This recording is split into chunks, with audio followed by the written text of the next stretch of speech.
আসসালামু আলাইকুম প্রিয় শিক্ষার্থীরা, তোমাদেরকে স্বাগতম স্কুল অফ এক্সিলেন্সের আজকের ক্লাসে, লাইভ ক্লাসে। তোমাদেরকে আজকে আমরা পড়াবো বা আমরা একসাথে পড়বো ঢাকা বিশ্ববিদ্যালয়ের এই ইউনিটে তোমরা যারা মানবিকের শিক্ষার্থী আছো তাদের জন্য একটা ক্লাস। আচ্ছা, তো তোমরা ইতোমধ্যে আমাদের সি ইউনিটের ক্লাস করেছো এবং আজকে আমরা দেখবো এই ইউনিটের ক্লাস। খুবই কাছাকাছি দুইটাই, অর্থাৎ এর পূর্বে যখন ডি ইউনিট ছিল সেইখানে মানবিকের শিক্ষার্থীরা বা ব্যবসায়ী শিক্ষার্থীরা এই ইউনিটের সিটগুলো পাওয়ার জন্য ডিতে পরীক্ষা দিত। এখন আর ডি ইউনিট নেই, অর্থাৎ তোমাকে সরাসরি এই ইউনিটে পরীক্ষা দিয়েই সায়েন্সের সাবজেক্টগুলো পেতে হবে। এবং মজার ব্যাপার হচ্ছে তোমাকে সায়েন্সের যে হচ্ছে বিষয়গুলো ফিজিক্স, কেমিস্ট্রি, বায়োলজি, ম্যাথমেটিক্স এগুলো আনসার করতে হবে না। তোমার যে আর্টসের সাবজেক্ট এইচএসসি তে পড়েছো সেখান থেকে আনসার করলে হবে।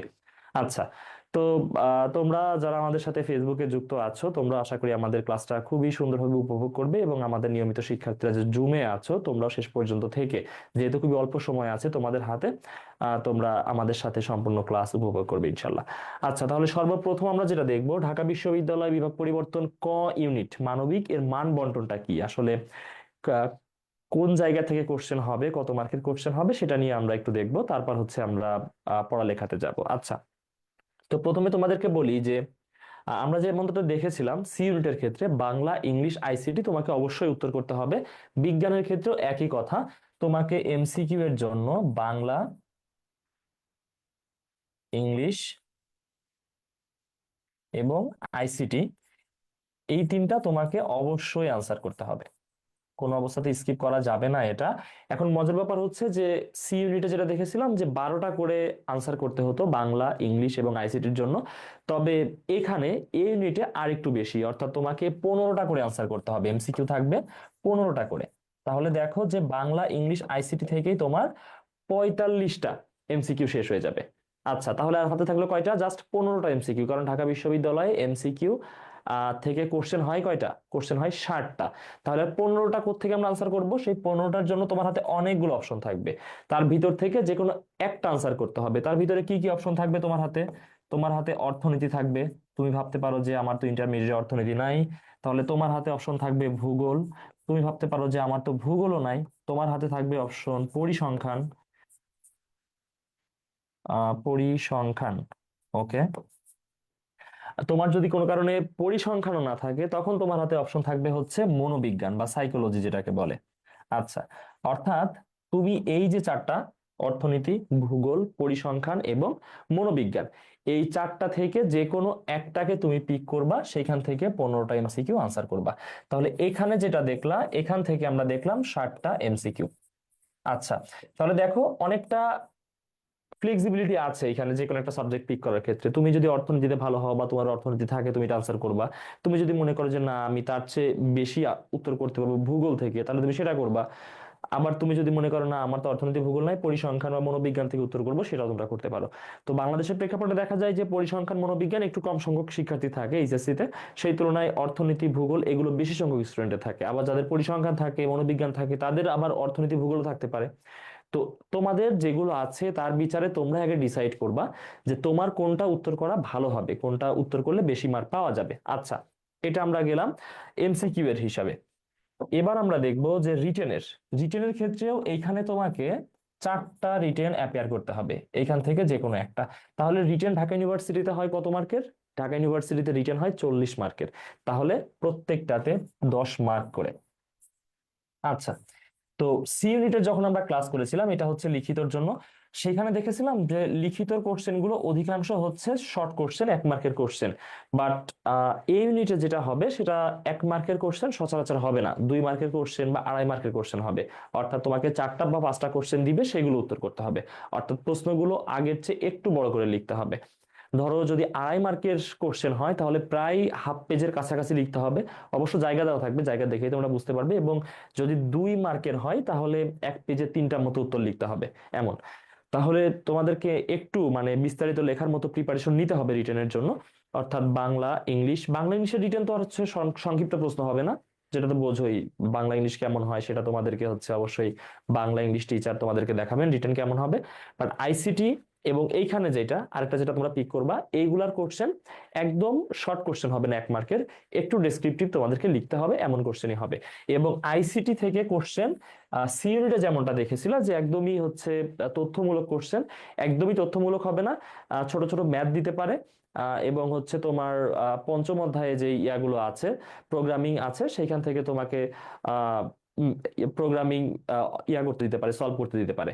তো এইসব বিষয়গুলো তোমাদেরকে একটু দেখতে হবে। অর্থনীতির ক্ষেত্রে তোমাকে একটু ডেসক্রিপটিভ লিখতে হবে, অর্থনীতির ম্যাথমেটিক্সের যে গুরুত্বপূর্ণ ডেসক্রিপশন। যেমন ধরো যে তোমাকে বললো যে আহ, এখনকার প্রেক্ষাপটে তোমাকে কি দিতে পারে, যে জুলাই বিপ্লব পরবর্তী বাংলাদেশের অর্থনৈতিক আহ চালিকা শক্তি কি হতে পারে, এই বিষয়ে তোমাকে ছোট্ট একটা লেখা লিখতে বলতে পারে। অর্থাৎ তোমাকে 2 মার্কের বা 2.5 মার্কের জন্য একটা জায়গা দেওয়া থাকবে, ওই জায়গার ভিতরে লিখবা। তার মানে এই কথাটা তো তুমি তো এক লাইনে লিখতে পারো না, তোমাকে একটু এক্সপ্লেইন করতে হবে বিষয়টা এমন। বা তোমাকে যদি বলতে পারে যে কয়েকটি পদক্ষেপ উল্লেখ করো, তখন তোমাকে 3টে 4টা পয়েন্ট উল্লেখ করতে হবে, এক লাইনে এক লাইন করে পয়েন্ট উল্লেখ করবা এভাবে। আচ্ছা, তাহলে এখানে তোমরা হচ্ছে টোটাল 100 মার্ক পেয়ে যাচ্ছ, যে রিটেনে 40, এখানে তো 40 মার্ক, আর এখানে হচ্ছে 60 মার্ক, তাহলে টোটাল 100 মার্ক। এখন এই যে 100 মার্কে তোমরা পরীক্ষা দিচ্ছ, সেইখানে তোমাদের এ ইউনিটে মানবিকের জন্য সিট থাকবে হচ্ছে অ্যারাউন্ড 53টা, 53 আর 51 এমন, আমি ধরলাম 50+, এমন সংখ্যক সিট তোমরা পাবে। লেখা দেখা যায় না, ফাটা ফাটা আসতেছে, এটা খুব সম্ভবত হচ্ছে নেটওয়ার্কের সমস্যা। ঠিক আছে, এটা হচ্ছে নেটওয়ার্কের সমস্যা। আচ্ছা, এখানে নিকনেম ইউজ করতেছো কে কে, দেখি তোমাদেরকে ধরে। হ্যাঁ, মাননীয় সাবেক প্রধানমন্ত্রী, আপনি কিছু বলবেন? না করতাম, হ্যাঁ, ছাত্র জনতা যদি সত্যি গণভবনে প্রবেশ করতে পারতো। আচ্ছা, এগুলা কি মানে হচ্ছে মানে বট অ্যাকাউন্ট সব জায়গায় চলে আসতেছে, তাই না? মানে দেখো, যে আমরা তাদেরকে ভুলবো না, তারাও আমাদেরকে ভুলবে না, তাই তো?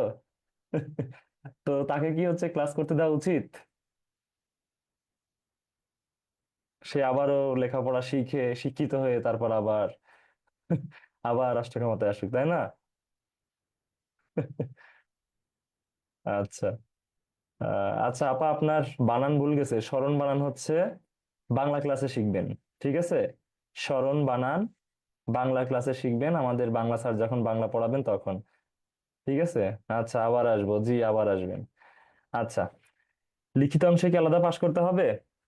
লিখিত অংশে হচ্ছে তোমার ওই যে 4টা যে লিখিত অংশ, বাংলা, ইংলিশ, এগুলা সহ সহ পাশ করতে হবে। পাশ করার এক্সাক্ট ক্রাইটেরিয়া দেওয়া নাই, তবে তুমি হচ্ছে যেহেতু 4টাতে 10 10 করে, তুমি ধরে নাও যে রিটেনে পাস যদি 11তে হয় সর্বনিম্ন, তোমাকে হচ্ছে 4টা মিলে 11 পাইলেই হবে, কারণ এখানে আলাদা করে বলা নাই যেহেতু 4টা।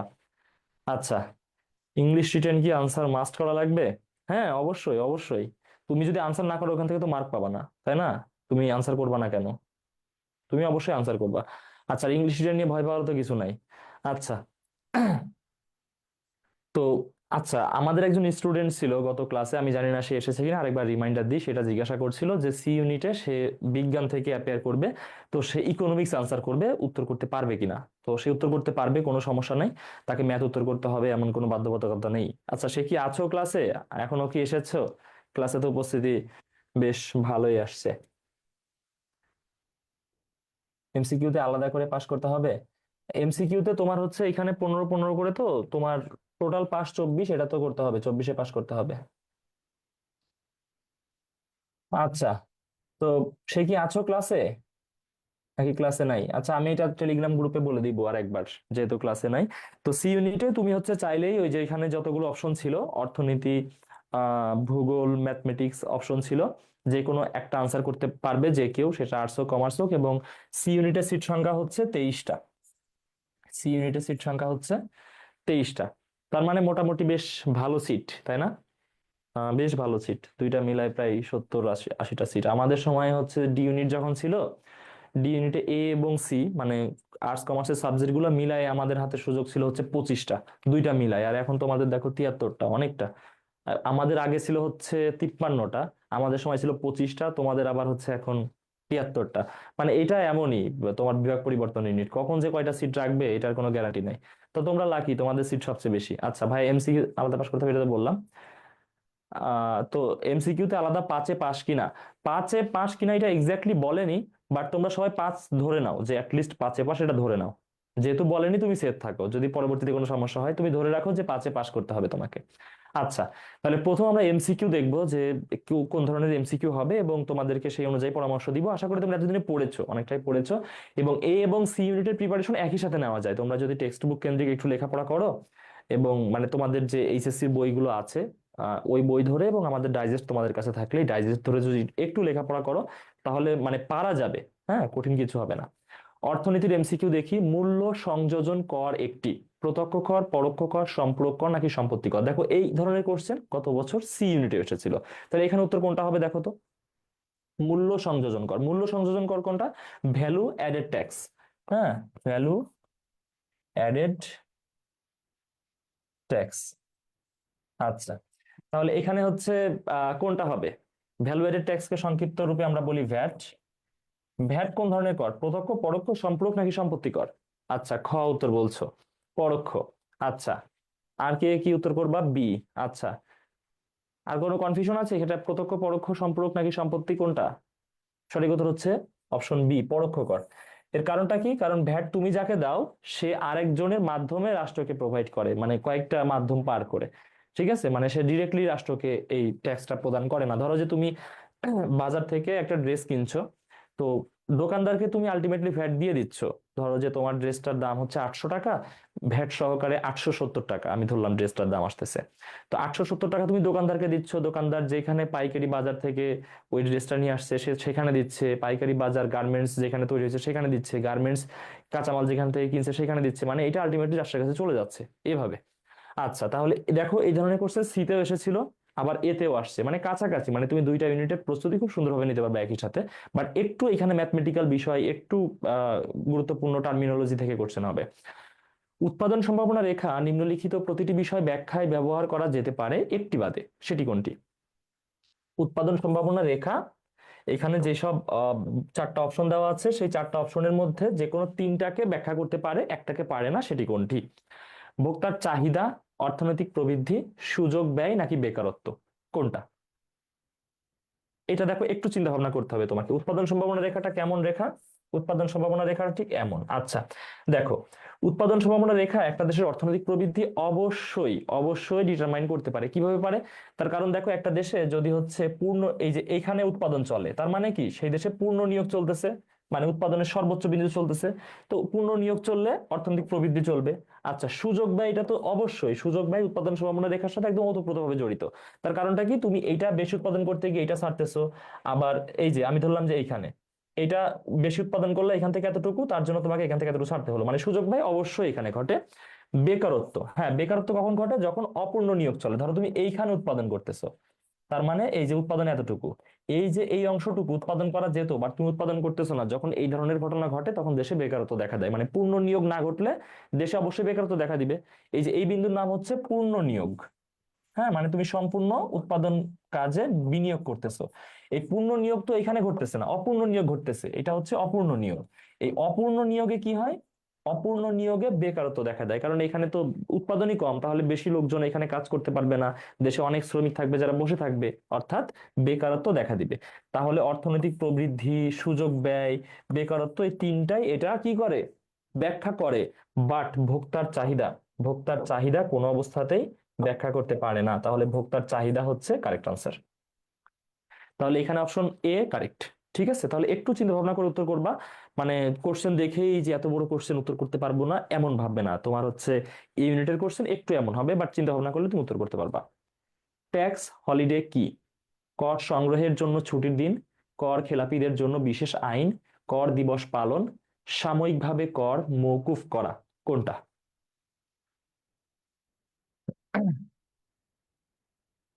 আচ্ছা, গ ঘ দুইটাই বলতেছো। আচ্ছা, কেউ বলতেছো বি, কেউ বলতেছো সি, কেউ ডি। আচ্ছা, মানে বেশ কয়েক ধরনের উত্তর দেখছি। আচ্ছা, ট্যাক্স হলিডে মানে হচ্ছে সাময়িকভাবে কর মওকুফ করা। আচ্ছা দেখো, ট্যাক্স হলিডে কেন দেওয়া হয়? ধরো যে একটা নির্দিষ্ট দিনে ট্যাক্স হলিডে দেওয়া হয়, এই দিনে কোনো ট্যাক্স নাই, তুমি ইচ্ছা মতো এক্সপোর্ট ইম্পোর্ট করতে পারবা। এতে আমাদের কি হয়, আন্তর্জাতিক বাণিজ্যগুলো বা দেশের অভ্যন্তরের বাণিজ্যগুলো গতিশীল হয়। এর জন্য মাঝে মাঝে রাষ্ট্র ট্যাক্স হলিডে ঘোষণা করে। আচ্ছা, তাহলে দেখো যে একদম বেসিক থেকে কোশ্চেন এগুলা, ঠিক আছে? ওই যে খাজনা চ্যাপ্টার আছে না অর্থনীতিতে, খাজনা চ্যাপ্টার যদি তোমাদের সংক্ষিপ্ত সিলেবাসে ছিল না, বাট খাজনা চ্যাপ্টার থেকে দেখো গত দিনও আমরা দেখেছিলাম সি ইউনিটে একটা কোশ্চেন ছিল রিটার্নের ক্ষেত্রে, যে খাজনা তত্ত্বের প্রবর্তক কে, ডেভিড রিকার্ডো। আবার এখানে দেখো যে ট্যাক্স প্লাস হচ্ছে যে ভ্যাট, এগুলা থেকে কোশ্চেন দেখা যাচ্ছে। অর্থাৎ যেটা বেসিক, সেটা সংক্ষিপ্ত সিলেবাসের বাইরে থাকুক ভিতরে থাকুক কোশ্চেন হবে। তোমরা অবশ্যই একটু গুরুত্ব দিয়ে দেখবে এইসব বিষয়গুলো। 4 নম্বর কোশ্চেন, শূন্য স্থিতিস্থাপকতার ক্ষেত্রে যোগান রেখার আকৃতি কেমন হয়? শূন্য স্থিতিস্থাপকতার ক্ষেত্রে যোগান রেখার আকৃতি কেমন হয়? আচ্ছা, এখানে একটু স্পেলিং ভুল আছে, এটা তুমি না, এটা হবে ভূমি। ভূমি অক্ষের সমান্তরাল, লম্ব অক্ষের সমান্তরাল, বাম থেকে ডান দিকে ঊর্ধ্বগামী, বাম থেকে ডান দিকে নিম্নগামী। আচ্ছা, কোনটা হবে উত্তর? আহ অপশন ক বলছো। আর অন্যরা পার্টিসিপেট করো, অন্যরা হচ্ছে উত্তর করার চেষ্টা করো। আমাদের মাননীয় আপা কোথায়? আপা কি উত্তর করবেন? আপা চলে গেছে? কষ্ট পাইলাম, কষ্ট পাইলাম। আচ্ছা, ঠিক আছে, কষ্ট পাইলে এখন কিছু করার নাই, আবার আসবেন, পড়ালেখা হবে। আচ্ছা, আপা বানান ভুল করছে, বানান ভুল ধরছি বলে চলে গেছে রাগ করে। সাইফ স্যার বানান বানান শিখাই দিবে। স্মরণ বানান লিখতে পারেন, এটা কোনো কথা হলো? পড়ছে ইডেন কলেজে। সি, ইডেন কলেজে লেখাপড়া হয় জানতাম। আচ্ছা, তো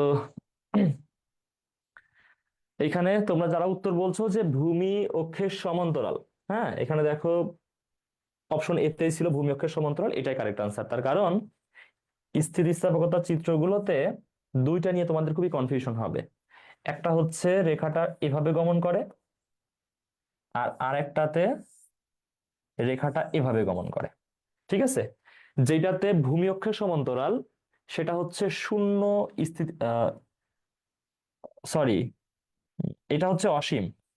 আমি এটা ভুল বলেছি, এটা ভূমি অক্ষে না, এটা হবে লম্ব অক্ষে। এটা কারেক্ট। ভূমি অক্ষের সমান্তরাল না, এটা হচ্ছে লম্ব অক্ষের সমান্তরাল। তোমাদের সাথে তাল মিলাই আমি বলে ফেলছি তোমরা যেটা উত্তর ভুল বলছো। আচ্ছা, আর এটা হচ্ছে তোমার শূন্য স্থিতিস্থাপকতা। তাহলে শূন্য স্থিতিস্থাপকতার ক্ষেত্রে যোগান রেখার আকৃতি হবে লম্ব অক্ষের সমান্তরাল, ভূমি অক্ষে না। ঠিক আছে? এটা একটু তোমরা খেয়াল রেখো। এটা মুছে দিই, না হলে তোমাদের আবার কনফিউশন তৈরি হতে পারে। সঠিক উত্তর হচ্ছে অপশন বি, লম্ব অক্ষের সমান্তরাল। এই দুইটা নিয়ে একটু কনফিউশন হবে, ঠিক আছে? একটু তোমরা খেয়াল রেখো এই চিত্রগুলো।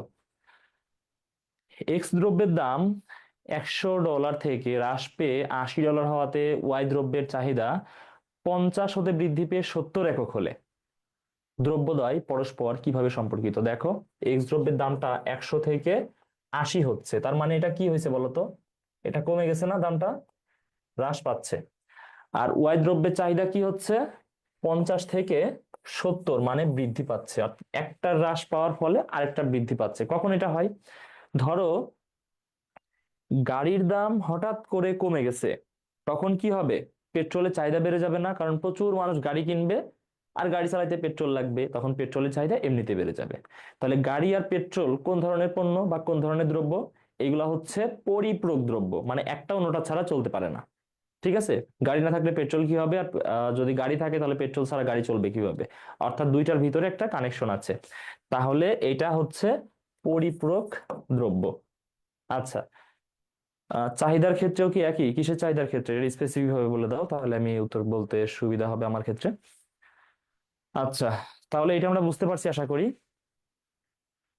চায়ের দাম বাড়লে যদি কফির চাহিদা বাড়ে, তাহলে দেখো, চায়ের দাম বেড়ে গেছে, এর জন্য কফির চাহিদা বেড়ে গেছে, মানে দুইটাই বাড়বে বা দুইটাই কমবে কখন? চায়ের যখন দাম বেড়ে গেছে, মানুষজন ভাববে যে দূর, চায়ের দাম বেশি, তার মানে কফি খাওয়াই উচিত, কারণ কাছাকাছি দামে কফিও পাওয়া যাচ্ছে। অর্থাৎ একটা আরেকটাকে সাবস্টিটিউট করে দিচ্ছে, মানে পরিবর্তন করে দিচ্ছে। এটাকে বলে পরিবর্তক দ্রব্য। অর্থাৎ এই দুইটা হচ্ছে কি দ্রব্য? পরিবর্তক দ্রব্য। এখন তোমাদেরকে ক্লাসে শেখানো হয়েছে, যখন আমরা ইকোনমিক্সের ক্লাস করেছি, যে পরিবর্তক দ্রব্যের স্থিতিস্থাপকতার মান কত হয়। পরিবর্তক দ্রব্যের স্থিতিস্থাপকতার মান সাধারণত একের চেয়ে বেশি হয়। মান কত হয়? একের চেয়ে বেশি। আচ্ছা, তো এইখানে দেখো তো একের চেয়ে বেশি কোনটা আছে। দ্রব্য দুইটি একে অপরের পরিপূরক, কোন অবস্থাতে না, কারণ পরিবর্তক।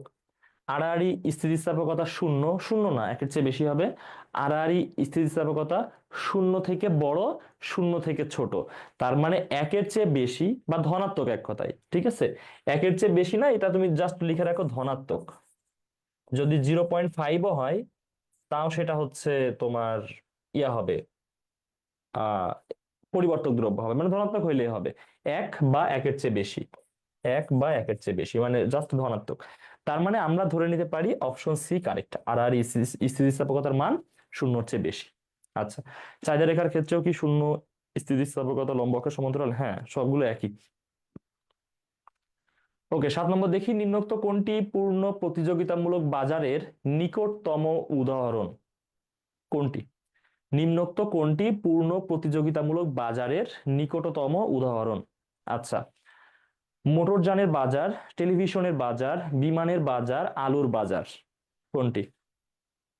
তোমাদের কাছে কি মনে হয় কোনটি হওয়া উচিত? মোটরযান, টেলিভিশন, বিমান এগুলো সবই বিলাসজাত পণ্য। বিলাসজাত পণ্য সাধারণত পূর্ণ প্রতিযোগিতা না, এগুলো অপূর্ণ প্রতিযোগিতামূলক বাজারের পণ্য। আলুর বাজার হচ্ছে বিলাসজাত পণ্য না, নিত্য প্রয়োজনীয়, এই কারণে এটাই পূর্ণ প্রতিযোগিতামূলক বাজার। অপশনগুলো খুবই সহজ ছিল, যে কারণে এর উত্তর করা সহজ। একটু জটিল অপশন দিলে হয়তো বা চিন্তা ভাবনা করতে হতো। আচ্ছা, বিমান না, বিমান না, রকিমুন্নেসা, বিমান না। কেন বিমান না? এর কারণ হচ্ছে তোমাদেরকে এটা বুঝতে হবে যে বিলাসজাত পণ্য কোনো অবস্থাতেই পূর্ণ প্রতিযোগিতার না। হ্যাঁ, যেগুলো আমাদের সব সময় প্রয়োজন হয়, সব সময় যেগুলা প্রয়োজন হয় সেগুলা হচ্ছে আমাদের প্রতিযোগিতামূলক বাজার। এটা লিখে দিই, মনে রেখো। নিত্য প্রয়োজনীয়, নিত্য প্রয়োজনীয় হচ্ছে পূর্ণ প্রতিযোগিতা। আর বিলাসজাত যেগুলো, সেগুলা হচ্ছে অপূর্ণ প্রতিযোগিতা। ঠিক আছে, এটা তোমরা সবসময় মনে রাখবা। তাহলে এখানে দেখো, মোটরযান, টেলিভিশন, বিমান এগুলো নিত্য প্রয়োজনীয় না, এগুলো বিলাসজাত। তাহলে এগুলো সবই অপূর্ণ প্রতিযোগিতার। এবং আলু হচ্ছে নিত্য প্রয়োজনীয় দ্রব্য, যে কারণে এটা পূর্ণ প্রতিযোগিতা। ঠিক আছে, এটা একদমই থাম্ব রুল, এটা মনে রেখো। 8 নম্বর, একটি আবদ্ধ অর্থনীতিতে যদি ভোগ ব্যয় $30 বিলিয়ন, সরকারি ব্যয় $10 বিলিয়ন এবং বিনিয়োগ $20 বিলিয়ন হয়, তবে মোট দেশজ উৎপাদন হবে। আচ্ছা, দেশজ উৎপাদন এখানে হচ্ছে গ্রস ডোমেস্টিক প্রোডাক্ট। এর জন্য সহজ সমীকরণ হচ্ছে C plus I plus G. C হচ্ছে কনজাম্পশন কস্ট, মানে ভোগ ব্যয়। তাহলে এখানে ভোগ ব্যয় কতটুকু? $30 বিলিয়ন, 30। আচ্ছা, আই হচ্ছে ইনভেস্টমেন্ট কস্ট, অর্থাৎ বিনিয়োগ ব্যয়। বিনিয়োগ ব্যয় কতটুকু? $20 বিলিয়ন। জিতে হচ্ছে গভর্নমেন্ট কস্ট, সরকারি ব্যয়। সরকারি ব্যয় কতটুকু? সরকারি ব্যয় $10 বিলিয়ন, তাহলে $10 বিলিয়ন। জাস্ট ছোটখাটো একটা যোগ করো, $60 বিলিয়ন, জাস্ট এত $বিলিয়ন। তাহলে এখানে তোমরা উত্তর কোনটা করবা? অপশন বি, জাস্ট যোগ করে দাও। তোমাদেরকে জানতে হবে এটা, জাস্ট এটা। এখন তোমাদের যখন কোশ্চেন আসবে পরীক্ষায়, একটু চেঞ্জ করে দিতে পারে, আমদানি রপ্তানি অ্যাড করে দিতে পারে। তখন তোমাদেরকে কি করতে হবে? এক্স মাইনাস এম, এই ফর্মুলা অ্যাপ্লাই করতে হবে। এই ফর্মুলাটা কেমন? যে এই দেশ থেকে কতটুকু রপ্তানি হচ্ছে, কতটুকু আমদানি হচ্ছে, মানে ধরো এর সাথে অ্যাড করে দিল যে এই দেশের রপ্তানি ব্যয় এত টাকা, রপ্তানি আয় এত টাকা, আমদানি ব্যয় আরেকটা অ্যামাউন্ট দিল। ধরো যে আমি এর সাথে অ্যাড করে দিই, ধরো দিল হচ্ছে এক্সপোর্ট, অর্থাৎ এই দেশ থেকে রপ্তানি হয় $5 বিলিয়ন। হ্যাঁ, আচ্ছা, আর আমদানি হয় ইম্পোর্ট $2 বিলিয়ন। তো এই ক্ষেত্রে কি হবে বলো তো? অর্থাৎ আমরা এই যে রপ্তানি করছি $5 বিলিয়ন আর আমদানি করতেছি $2 বিলিয়ন, তাহলে আমাদের প্রফিট থাকতেছে $3 বিলিয়ন না? কারণ আমরা রপ্তানি বেশি করছি, মানে আমাদের আয় বেশি। তার মানে এই $3 বিলিয়ন তখন এই যে প্লাস, তার মানে এর সাথে যোগ হয়ে যেত, তার মানে তখন তো $63 বিলিয়ন। তাহলে এই বিষয়টাও খেয়াল রাখবা, তোমাদের এই ধরনের কোশ্চেন আসতে পারে, অর্থাৎ তোমাদেরকে এক্সপোর্ট ইম্পোর্ট অ্যাড করে দিতে পারে। ঠিক আছে, বিষয়টা খেয়াল রেখো যে এটা করতেছে কিনা। আবার এমন হতে পারে যে আমাদের আমদানি বেশি রপ্তানি কম, তখন এখানে কি হতো, 2 থেকে 5 বিয়োগ করতে হতো, মানে উপরে এক্সপোর্টই থাকবে সব সময়, কারণ এই যে এখানে এক্স আগে এম পরে। তখন আমাদের কি 2 থেকে 5 বিয়োগ করতে হতো। আমি ধরলাম যে এক্সপোর্ট 2 বিলিয়ন, ইম্পোর্ট 5 বিলিয়ন, তার মানে 2 থেকে 5 বিয়োগ করলে তখন -3 আসতো। তো এখানে -3 বসাইলে এখান থেকে 3 মাইনাস হতো, অর্থাৎ $57 বিলিয়ন আসতো উত্তর। ঠিক আছে, তোমাদেরকে এটাও অ্যাড করে দিতে পারে পরীক্ষার সময়, একটু খেয়াল রেখো। নিচের কোনটি মুদ্রার কাজ নয়? আমরা মুদ্রা চ্যাপ্টার দেখেছি, সংক্ষিপ্ত সিলেবাসে আছে। বিনিময় মাধ্যম, উৎপাদনের উপকরণ, মান সংরক্ষণ, বিলম্বিত অর্থ প্রদানের মান। একটু চিন্তা ভাবনা করে এটার উত্তর বলো তো দেখি। একটু চিন্তা ভাবনা করে এটার উত্তর বলো, কোনটা হবে উত্তর? আচ্ছা, দেখো, বিনিময়ের মাধ্যম অবশ্যই মুদ্রার কাজ। মান সংরক্ষণ, অর্থের মান সংরক্ষণ। বিলম্বিত অর্থ প্রদানের মান, অর্থাৎ ঋণ প্রদানের মাধ্যম, এটাও কারেক্ট। বাট অর্থ বা সরি মুদ্রা উৎপাদনের উপকরণ নয়। উৎপাদনের উপকরণ ভূমি, শ্রম, মূলধন, সংগঠন। ঠিক আছে, এখন বলবা যে মুদ্রা তো মূলধনের মধ্যেই পড়ে না। মুদ্রা মূলধনও হতে পারে, মূলধন নাও হতে পারে। ধরো তোমার পকেটে 10 টাকা আছে, তুমি এটা ঘুরতেছো, এটা কি মূলধন? এটা তো মূলধন না। তুমি যখন একটা বিজনেস ইনভেস্ট করবা তখন সেটা মূলধন। তার মানে কি, মুদ্রা সবসময় উৎপাদনের উপকরণ নয়। ঠিক আছে, আচ্ছা, তাহলে সঠিক উত্তর অপশন বি। 10 নম্বর কোশ্চেন, অলিগোপলি বাজারে কয়টি ফার্ম থাকে? একটি, দুইটি, অল্প কয়েকটি, নাকি অনেক? অলিগোপলি বাজার বলতে আমরা বুঝি কি, স্বল্পের মধ্যে প্রতিযোগিতা। তাহলে দেখো, স্বল্প বলতে কি বোঝায়, মানে মুষ্টিমেয় কয়েকজন। তার মানে একটি, দুইটি, অনেক, এটা কোনোটাই আসতেছে না। অর্থাৎ একটি দুইটি তো একদম কম হয়ে যায়, আবার অনেক মানে তো অনেক, এটাও আসে না। অল্প কয়েকটি, অল্প কয়েকটি হচ্ছে মুষ্টিমেয়ের পারফেক্ট রিপ্লেসমেন্ট, তাহলে অল্প কয়েকটি কারেক্ট আনসার। 11 নম্বর কোশ্চেন, প্রান্তিক উপযোগ ঋণাত্মক হলে মোট উপযোগ কি হবে? একটু চিন্তা ভাবনা করতে হবে। প্রান্তিক উপযোগ যদি ঋণাত্মক হয় তখন মোট উপযোগ কি হয়? মোট উপযোগ বাড়বে, মোট উপযোগ বাড়তে থাকে। আর কি বলছো? দেখো, ধরো যে প্রান্তিক উপযোগ আমি ধরলাম 10, 7, 5, 2, 0, -3, -5, -10, এগুলো সব প্রান্তিক উপযোগ আমি ধরলাম। মোট উপযোগ বের করি তো। প্রথমটা তো এখানে বসবে জাস্ট 10, তারপর এই দুইটা যোগ করতে হবে 17, এই তিনটা যোগ করতে হবে 22, এই চারটা যোগ করতে হবে 24, এই পাঁচটা যোগ করতে হবে 24, এই ছয়টা যোগ করতে হবে। দেখো, 24 থেকে -3, -3 মানে কি, 3 বিয়োগ করতে হবে, তার মানে এটা হচ্ছে 21। তার সাথে আরো 5 বিয়োগ 16, সেখান থেকে আরো 10 বিয়োগ 6। তাহলে এখানে একটা জিনিস খেয়াল করো যে আমাদের ঋণাত্মক হলো কোন জায়গা থেকে, এই জায়গা থেকে। তাহলে এতটুকু খেয়াল করো, এখানে কি হলো, মোট উপযোগ কি বৃদ্ধি পেল নাকি কমে গেল? কমে গেল, তাহলে সঠিক উত্তর হচ্ছে কমতে থাকে, অপশন এ কারেক্ট। যদি বলে যে প্রান্তিক উপযোগ শূন্য হলে কি হয়, শূন্য হলে স্থির থাকে, এই যে এই জায়গাটুকু দেখছো, মোট উপযোগ তখন স্থির হয়ে যায়। যদি শূন্য হয় তখন স্থির হয়, যখন নেগেটিভ হয় তখন কমতে থাকে, এটা হচ্ছে কমতে থাকবে। হ্যাঁ, আর এখানে দেখো বৃদ্ধি পাবে। প্রান্তিক উপযোগ তো ক্রমহ্রাসমান, এখানে দেখাইলাম ক্রমহ্রাসমান হলেও বৃদ্ধি পায়, শূন্য হওয়ার আগ পর্যন্ত মোট উপযোগ বৃদ্ধি পাবে। ঠিক আছে, এটা টোটাল ইউটিলিটি, টোটাল মানে হচ্ছে তোমার মোট উপযোগ। আর এটা হচ্ছে মার্জিনাল ইউটিলিটি, অর্থাৎ প্রান্তিক উপযোগ। ঠিক আছে, তাহলে একটু ম্যাথমেটিক্যাল সেন্স কাজে লাগিয়ে তোমাদেরকে উত্তর করতে হবে। 12 নম্বর, কোন রেখাটি ইউ আকৃতি? মোট খরচ রেখা, মোট স্থির খরচ রেখা, গড় খরচ রেখা, গড় স্থির খরচ রেখা, কোন রেখা? দেখো, আমরা যখন বাজারের চ্যাপ্টারের অঙ্ক করেছি ইন্টারমিডিয়েটে, তো দেখেছি যে, জাস্ট পূর্ণ প্রতিযোগিতা দেখি, এটা থাকতো হচ্ছে এমসি, এটা থাকতো হচ্ছে এসি। তাহলে এখানে ইউ আকৃতির রেখা কোনটা, এমসি নাকি এসি? নিশ্চয়ই হচ্ছে এসি, তাই না? এসি রেখাটা ইউ আকৃতির। তাহলে এসি এর ফুল ফর্ম কি? Average cost. এভারেজ কস্টের বাংলা কি? গড় ব্যয়। তাহলে গড় ব্যয় রেখা, গড় ব্যয় অর্থ গড় খরচ, একই বিষয়।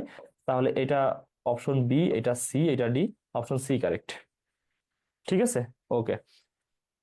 13 নম্বর, পূর্ণ প্রতিযোগিতামূলক বাজারে গড় আয় রেখা, গড় আয় রেখা কেমন হয়? দেখো আগের চিত্রটাই জাস্ট খেয়াল করো, আমি তেমন চিত্র আরো একটা এখানে এঁকে দিচ্ছি। এইখানে এআর সমান এমআর, এখানে ওয়াই, এখানে 0, এখানে এক্স। এটা হচ্ছে পূর্ণ প্রতিযোগিতামূলক বাজারের তোমার হচ্ছে একটা যখন গ্রাফ করি তখনকার চিত্র। আচ্ছা দেখো, এখানে বলতেছে গড় আয় রেখা, গড় এভারেজ আয় রেভিনিউ, অর্থাৎ এ আর রেখা। এ আর রেখা কেমন হয়? এ আর রেখা ভূমি অক্ষের সমান্তরাল হয়।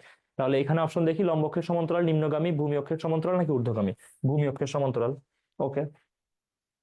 14 নম্বর, দেশের মানুষের ক্রয় ইচ্ছা বৃদ্ধির ফলে কোন ধরনের মুদ্রাস্ফীতি দেখা দেয়? দেশের মানুষের যখন ক্রয় ইচ্ছা বেড়ে যায়, মানে প্রচুর কিনতে চায় জিনিসপত্র, তখন তাদের কি হয়? তাদের মুদ্রার চাহিদা বৃদ্ধি পায়। কারণ অনেক কিছু কিনতে যাচ্ছে, তাহলে মুদ্রার চাহিদা বেড়ে গেল, তখন মুদ্রার চাহিদা বেড়ে যায়। Option C correct answer. দেখো, মুদ্রার যোগানের পরিমাণ বৃদ্ধি পেলে কি হয়? দেশে ধরো যে সরকার প্রচুর পরিমাণে টাকা প্রিন্ট করলো, তখন কি হবে দেশে? দেশে নিশ্চয়ই মুদ্রাস্ফীতি হবে, কারণ দেশের মানুষের হাতে তখন প্রচুর টাকা পয়সা চলে আসবে। তাহলে সঠিক উত্তর কি? সঠিক উত্তর হচ্ছে মুদ্রাস্ফীতি ঘটবে। কিন্তু অপশনে দেখো মুদ্রাস্ফীতির কথা বলা নেই, বলতেছে মূল্য স্তর হ্রাস বৃদ্ধি পায়, অর্থের মূল্য বৃদ্ধি পায়, অর্থের মূল্য হ্রাস পায়, অর্থের চাহিদা হ্রাস পায়। আচ্ছা দেখো, তো যখন মুদ্রাস্ফীতি হয় তখন সাধারণত অর্থের মূল্য হ্রাস পায়। তাহলে অপশন সি কারেক্ট, বাকিগুলো কিন্তু ঘটে না। আচ্ছা, তাহলে এখন মোটামুটি তোমরা বুঝতে পারতেছো যে অর্থনীতিকে কি ধরনের কোশ্চেন হবে। সি ইউনিটে যেমন কোশ্চেন, এই ইউনিটে ঠিক কাছাকাছি কোশ্চেন, একদমই বোর্ড পরীক্ষার মতো কোশ্চেন। কঠিন আমার কাছে কিছু মনে হয় না এগুলা। মানে আমার সেন্স থেকে না, তোমাদের সেন্স থেকে, মানে তোমাদের অবস্থান থেকে আমি মনে করি যে এগুলা কঠিন কিছু না। যারা অ্যাটলিস্ট ইকোনমিক্স পড়েছো, কঠিন কিছু না। জাস্ট একটু চিন্তা ভাবনা করলেই তুমি 15টার মধ্যে অ্যাটলিস্ট 12 থেকে 13টা কারেক্ট করতে পারবা, যারা একটু ভালো বোঝো বা ইন্টারমিডিয়েট একটু ভালো লেখাপড়া করেছো। আমি মনে করি এখানে যারা আছে অধিকাংশই সবাই প্রায় ভালো স্টুডেন্ট, না হলে ঢাকা ইউনিভার্সিটিতে এখানে পরীক্ষা দিবা, তোমরা 15টা পর্যন্ত কারেক্ট করতে পারো। এখন তোমাদের ক্ষেত্রে অনেকে হতাশ হবে যে আমার তো ইকোনমিক্স নাই, তাহলে কি করব? তোমার হাতে তো অপশন আছে এখনো, তোমার হাতে অপশন আছে, তোমাকে ইকোনমিক্স আনসার করতে হবে, এটা বাধ্যতামূলক না। অর্থাৎ তুমি ইকোনমিক্স বাদ দিয়ে চাইলে ভূগোল আনসার করতে পারো। ঠিক আছে, তুমি চাইলে সাইকোলজি বা হচ্ছে স্ট্যাটিস্টিক্স আনসার করতে পারো। তো সাইকোলজি স্ট্যাটিস্টিক্স একটু কম সংখ্যক স্টুডেন্টের থাকে, এটা সত্য কথা। এর জন্য তুমি তোমার হাতে আরো দুইটা অল্টারনেটিভ আছে, মানে ইকোনমিক্স এবং জিওগ্রাফি। তাহলে ইকোনমিক্স এর গুলো দেখলাম, এবার একটু জিওগ্রাফি দেখব। শিয়াল স্তরটি কোন জাতীয় শিলা দ্বারা গঠিত? দেখো, পৃথিবীর গঠন এই চ্যাপ্টার থেকে আসা কোশ্চেন। আচ্ছা, আহ শিয়াল স্তরটি কোন জাতীয় শিলা দ্বারা গঠিত? ব্যাসল্ট। আচ্ছা, এখানে একটু বানান ভুল আছে, এটা হবে ব্যাসল্ট, হ্যাঁ, ব্যালন্ট না, এটা হচ্ছে ব্যাসল্ট। আচ্ছা, গ্রানাইট, ফেল্ডস্পার নাকি ক্ষারীয় শিলা? আচ্ছা দেখো, অশ্বমণ্ডল নামে যে স্তরটা ছিল, অশ্বমণ্ডল, এই যে একদম উপরের স্তরটা, এই অশ্বমণ্ডলের আবার দুইটা ভাগ ছিল, দুইটা ভাগ। হ্যাঁ, তো এই উপরের স্তরকে বলা হতো কি? শিয়াল স্তর, আর নিচেরটাকে বলা হতো সীমা স্তর। ঠিক আছে, এই শিয়াল স্তরের নাম, এই শিয়াল স্তর মূলত গ্রানাইট দ্বারা গঠিত, গ্রানাইট। আর সীমা স্তর হচ্ছে ব্যাসল্ট জাতীয় অতি ক্ষারকীয় শিলা স্তর দ্বারা গঠিত, ব্যাসল্ট। ওকে, তাহলে এখানে বলতেছে শিয়াল স্তর, শিয়াল মানে এটা, তার মানে গ্রানাইট জাতীয় উপাদান দ্বারাই শিয়াল স্তর গঠিত। তাহলে গ্রানাইট কোথায় আছে? অপশন বি তে গ্রানাইট আছে, তাহলে এটা কারেক্ট আনসার। তো এইভাবে তোমাদের জিওগ্রাফিতে ভালো করতে গেলেও তোমাকে একটু টেক্সট বইয়ের ভালো জানাশোনা থাকতে হবে। ডাইজেস্টও দেখবে এই ধরনের এমসিকিউ সবই আছে, এখান থেকেও প্র্যাকটিস করতে পারো। পৃথিবীকে বেষ্টন করে কয়টি বায়ু চাপ বলয় আছে? 4, 6, 5 নাকি 7? একটু হিসাব করি। অশ্বমণ্ডল, গুরুমণ্ডল, সরি বায়ুচাপ, বায়ুচাপ, আমি সরি, অশ্বমণ্ডল না। Troposphere, stratosphere, thermosphere, exosphere, magnetosphere. আর হচ্ছে ম্যাগনেটোস্ফিয়ারের পরে আরেকটা আছে তোমার ইয়া, উম সর্ব exosphere, sorry troposphere, stratosphere, thermosphere, exosphere, magnetosphere. এই পাঁচটা হচ্ছে তোমার মূল। হ্যাঁ, এই পাঁচটা হচ্ছে মূল, কিন্তু এর ভিতরে তো আবার দুইটা ক্লাসিফিকেশন আছে। এই দুইটা ক্লাসিফিকেশন কি কি? তোমার একটা হচ্ছে আহ যেটাকে বলে এই যে ওজোন, ওজোন স্ফিয়ার, আর একটা হচ্ছে থার্মোস্ফিয়ার। তাহলে এই যে দুইটা আর ওইখানে মেজর পাঁচটা, তাহলে টোটাল কয়টা হলো? টোটাল 7টা। ঠিক আছে, এই 7টাই হচ্ছে আমাদের বায়ুমণ্ডলের প্রধান বায়ুচাপ বলয়। তাহলে সঠিক উত্তর হচ্ছে অপশন ডি 7টা। হ্যাঁ, তোমরা জাস্ট এগুলো কাউন্ট করবা, একটু ওই ইয়াগুলো গ্রাফগুলো মনে রাখবা, তাহলে দেখবা হবে। এবং গ্রাফগুলো একটু বেশি মনে রাখতে হবে, যে কারণে তোমাদের রিটেনেও দেখবা যে এইগুলো থেকেই কোশ্চেন আসছে, ঠিক আছে। বাট ইকোনমিক্স এর ক্ষেত্রে যেটা হবে যে তোমার একটু কমন সেন্স খাটিয়ে অনেক কিছু চিন্তা ভাবনা করা যাবে, বাট জিওগ্রাফিতে কিন্তু এটা হবে না। জিওগ্রাফিতে তোমাকে একদমই টু দা পয়েন্ট উত্তর করতে হবে, মানে তথ্যমূলক কোশ্চেন। তুমি যদি না জানো, কোনো অবস্থায় চিন্তা ভাবনা করতে পারবে না। আবার রিটার্নের ক্ষেত্রেও তাই, তোমাকে বলবে যে এই যে বায়ুচাপ বলয়ের চিত্র অঙ্কন করো, তুমি যদি না জানো কিছুই করতে পারবে না। বাট অর্থনীতি তোমাকে বললো যে এই অর্থনৈতিক প্রবৃদ্ধি নিয়ে লিখতে বা এটা নিয়ে লিখতে, দেখবা যে কিছু কিছু তুমি লিখতে পারতেছো অ্যাটলিস্ট। তো সেই ক্ষেত্রে জিওগ্রাফিতে একটু বেশি পড়তে হবে, যারা জিওগ্রাফি উত্তর করতে চাচ্ছ, একদমই টু দা পয়েন্ট যাতে উত্তর করা যায়। বায়ুমণ্ডলের কোন উপাদান জলবায়ু নিয়ন্ত্রণে বিশেষ ভূমিকা রাখে? নাইট্রোজেন, অক্সিজেন, আর্গন আর কার্বন ডাই অক্সাইড, কোনটা? দেখো, বায়ুমণ্ডলের সবচেয়ে বেশি পরিমাণে পাওয়া যায় কোন উপাদান? সবচেয়ে বেশি পরিমাণে পাওয়া যায় নাইট্রোজেন, তাই না?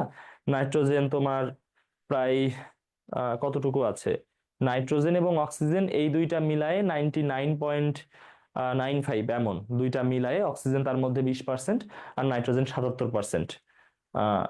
77%-এর আরো বেশি, প্রায় 79% এমন। তো তার মানে হচ্ছে, আচ্ছা 77, 78, 79, যাই হোক এমন আছে। তো তাহলে সবচেয়ে বেশি পরিমাণে আছে হচ্ছে নাইট্রোজেন। তো যেই উপাদান সবচেয়ে বেশি, সেই সবচেয়ে বেশি জলবায়ু নিয়ন্ত্রণে ভূমিকা রাখে। তার মানে সঠিক উত্তর হচ্ছে নাইট্রোজেন।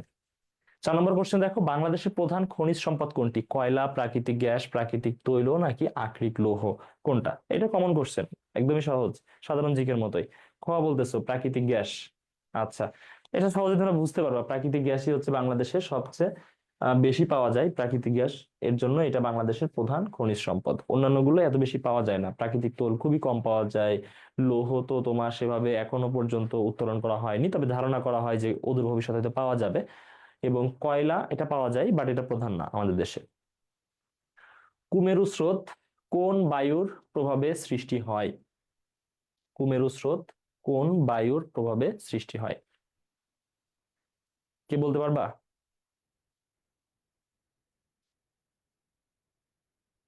কুমেরু স্রোত কোন বায়ুর প্রভাবে সৃষ্টি হয়? কি তোমরা কেউ কি জিওগ্রাফি পড়ো নাই ইন্টারমিডিয়েটে?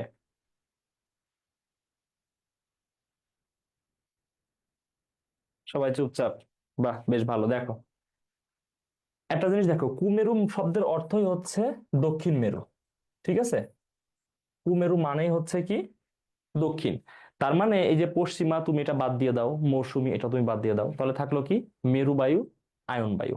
আচ্ছা, তো এই মেরু বায়ু কি হয়? মেরু বায়ু সাধারণত, শুধু মেরু বললে উত্তর মেরুকে বোঝায়, ঠিক আছে। আর আয়ন বায়ু যেটা, সেটা সাধারণত দক্ষিণ থেকে উত্তর দিকে যায়। তাহলে সঠিক উত্তর হচ্ছে এটা। আচ্ছা, সর্বাধিক রাসায়নিক বিচূর্ণীভবন ঘটে পৃথিবীর কোন অঞ্চলে? সর্বাধিক রাসায়নিক বিচূর্ণীভবন ঘটে পৃথিবীর কোন অঞ্চলে? এটাকে বলতে পারবা? রাসায়নিক বিচূর্ণীভবন কি মনে আছে? রাসায়নিক বিচূর্ণীভবন কারো মনে আছে?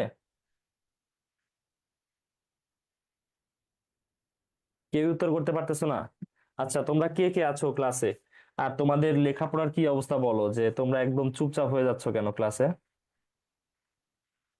আচ্ছা দেখি তোমাদের, মানে সবার ইন্ডিভিজুয়াল সমস্যা একটু শুনি, যে কি কারণে লেখাপড়া হচ্ছে না বা কি।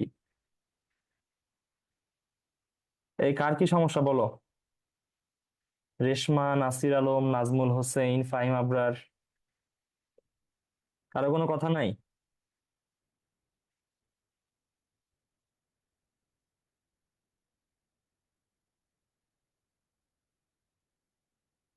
কি হলো? ভাইয়া তেমন সমস্যা নাই। তো সমস্যা নাই, তারপরেও তো কেউ কোনো উত্তর করো না।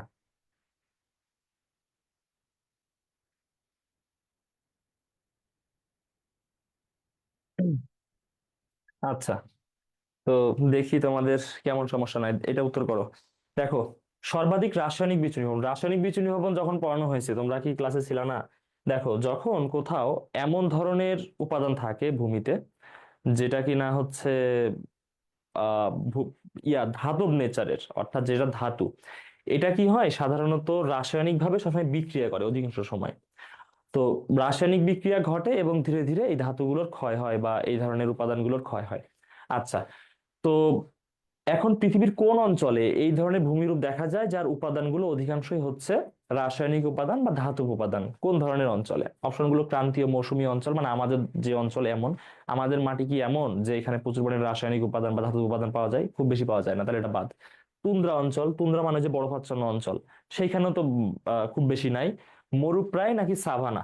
আচ্ছা, এই দুইটা খুবই ক্লোজ। ঠিক আছে, সঠিক উত্তর হচ্ছে মরুপ্রায়। অর্থাৎ যেসব অঞ্চলে দেখবা মরুভূমি বেশি, সেইখানের ভূমিগুলো সাধারণত একটু মানে ওই যে পাথুরে হয়, প্লাস ওইখানে তোমার এই যে ধাতব জাতীয় উপাদান বেশি পরিমাণে থাকে, অর্থাৎ এইখানে সবচেয়ে বেশি রাসায়নিক বিচূর্ণীভবন ঘটে। আবার এখানে চুনা পাথর বা অন্যান্য উপাদান থাকে যেগুলো রাসায়নিক বিক্রিয়াতে অংশ নিতে পারে। তো যে কারণে মরুপ্রায় অঞ্চলে সবচেয়ে বেশি পরিমাণে রাসায়নিক বিচূর্ণীভবন ঘটে। বাংলাদেশের সর্ববৃহৎ গ্যাস ক্ষেত্র কোনটি? এইটা তো অ্যাটলিস্ট উত্তর করা উচিত, সাধারণ জ্ঞানে তো এমনিতেই পড়েছো এটা, যে বাংলাদেশের সর্ববৃহৎ আহ গ্যাস ক্ষেত্র কোনটি? বাকরাবাদ, হরিপুর, তিতাস নাকি ছাতক? নাসির আলম বলছো সি, হ্যাঁ তিতাস সঠিক উত্তর। তিতাস হচ্ছে বাংলাদেশের সর্ববৃহৎ গ্যাস ক্ষেত্র, এটা মোটামুটি সবারই জানা উচিত, এটা ভুল করা উচিত না। নিচের কোনটি খনিজ? কেলসাইট, গ্রানাইট, চুনাপাথর নাকি বেলে পাথর? কোনটা কোনটা খনিজ? কি অবস্থা তোমাদের, এটাও পারবা না? আচ্ছা, হাফসা এটা পারবা উত্তর করতে? আচ্ছা, হাফসা বলছো সি।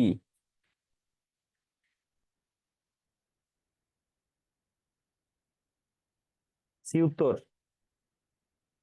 আচ্ছা, সিতে কি চুনাপাথর? আচ্ছা, চুনাপাথর কি হচ্ছে খনিজ বলা যায়? সেই অর্থে খনিজ বলা যায় না চুনাপাথরকে। চুনাপাথর সেটা খনিতেও থাকতে পারে, এটা এমনিতে তোমার ভূমিতেও থাকতে পারে। অর্থাৎ চুনাপাথর সেই অর্থে খনিজ সম্পদ না, এটা সাধারণত ভূমির উপরের দিকেই থাকে। মূলত কেলসাইট হচ্ছে একটা খনিজ সম্পদের নাম, কেলসাইট। ঠিক আছে, কেলসাইট কিসের খনি আমার এইসব খুব সম্ভবত মনে নাই। এটা সম্ভবত লোহা বা এই জাতীয় ধাতব কোনো পদার্থের খনি। ঠিক আছে, মানে এখান থেকে তোমার লোহা বা কিছু একটা আকরিক, মানে লোহার আকরিকের নাম খুব সম্ভবত ক্যালসাইট, মানে এখান থেকে লোহা উত্তোলন করা হয়। আচ্ছা, তাহলে এ এখানে কারেক্ট আনসার। নদীর সঞ্চয়জাত ভূমিরূপ কোনটি? ভি আকৃতির উপত্যকা, পলল পাখা, গিরিখাত, ক্যানিয়ন, বর্তুলাকার গর্ত? সঞ্চয়জাত, সঞ্চয়জাত ভূমিরূপ কোনটি? দেখো, ভি আকৃতির উপত্যকা ক্ষয়জাত, মানে ক্ষয় হয়ে ভি আকৃতির উপত্যকা হয়। গিরিখাত, খাত তৈরি হয় ক্ষয়জাত। গর্ত তৈরি হয়, সেটাও ক্ষয়জাত। তাহলে পলল পাখা এটা হচ্ছে সঞ্চয়জাত। কেমন সেটা? ধরো যে এই যে নদী চলতেছে, যে এখানে সে সমুদ্রে গিয়ে মেশে, সেখানে গিয়ে এই যে কি তৈরি হয়, তোমার এই যে পলি জমে এমন পাখার মতো, হাত পাখার মতো তৈরি হয়। ঠিক আছে, তো এই জায়গাটার নাম হয়ে যায় কি পলল পাখা। আবার যখন ওই যে ঝর্ণাগুলো একটা নদী তৈরি করে, সেইখানে ওই ধরনের পলল পাখা তৈরি হয়। তো সঠিক উত্তর হচ্ছে পলল পাখা। 10 নম্বর, বাংলাদেশের কোন নিগোষ্ঠী রাজশাহী অঞ্চলে বসবাস করে? সাঁওতাল, চাকমা, গারো, মারমা? 10-এর এ বলছো, হ্যাঁ সাঁওতাল। রাজশাহী অঞ্চলে সাঁওতাল বসবাস করে, এবং এটা বেশ গুরুত্বপূর্ণ কোশ্চেন যে কোন উপজাতি সমতল অঞ্চলে বসবাস করে, সেটা হচ্ছে সাঁওতাল। এটা বেশ মানে পরিচিত কোশ্চেন। বায়ু দূষণের জন্য সর্বাধিক দায়ী গ্যাস কোনটি? ছোটবেলার পড়া, এটা উত্তর করে ফেলো তোমরাই, ক্লাস 4-5 পড়ছো। রেশমা বলছো হচ্ছে 11 ডি, ক্লোরোফ্লোরোকার্বন। হ্যাঁ ঠিক আছে উত্তর। আমি একটু কাশি হচ্ছে, জাস্ট একটু পানি খাবো এর জন্য একটু সরি।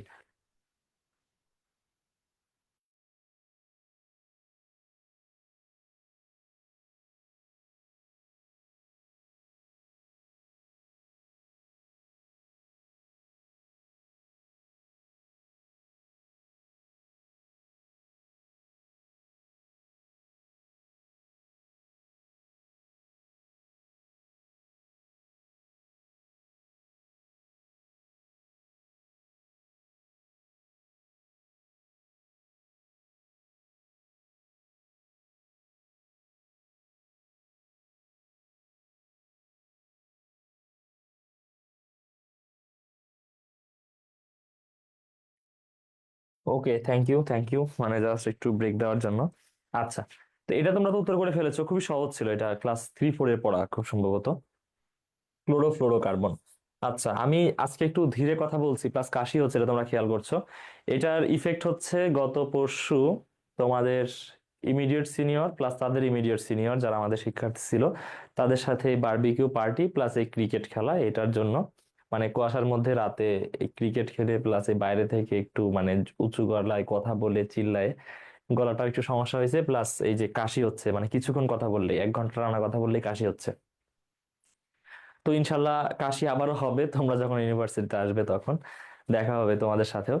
আচ্ছা, 12 নম্বর কোশ্চেন, জনমিতিক ট্রানজিশন মডেলের ব্যাখ্যা প্রদান করেন কে? Stephen Thomson, John Lincoln, Warren Thomson, Logie Baird. কে? Second paper, geography second paper, জনসংখ্যা চ্যাপ্টার থেকে। রেশমা বি বলেছে উত্তর, জন লিঙ্কন বলেছো।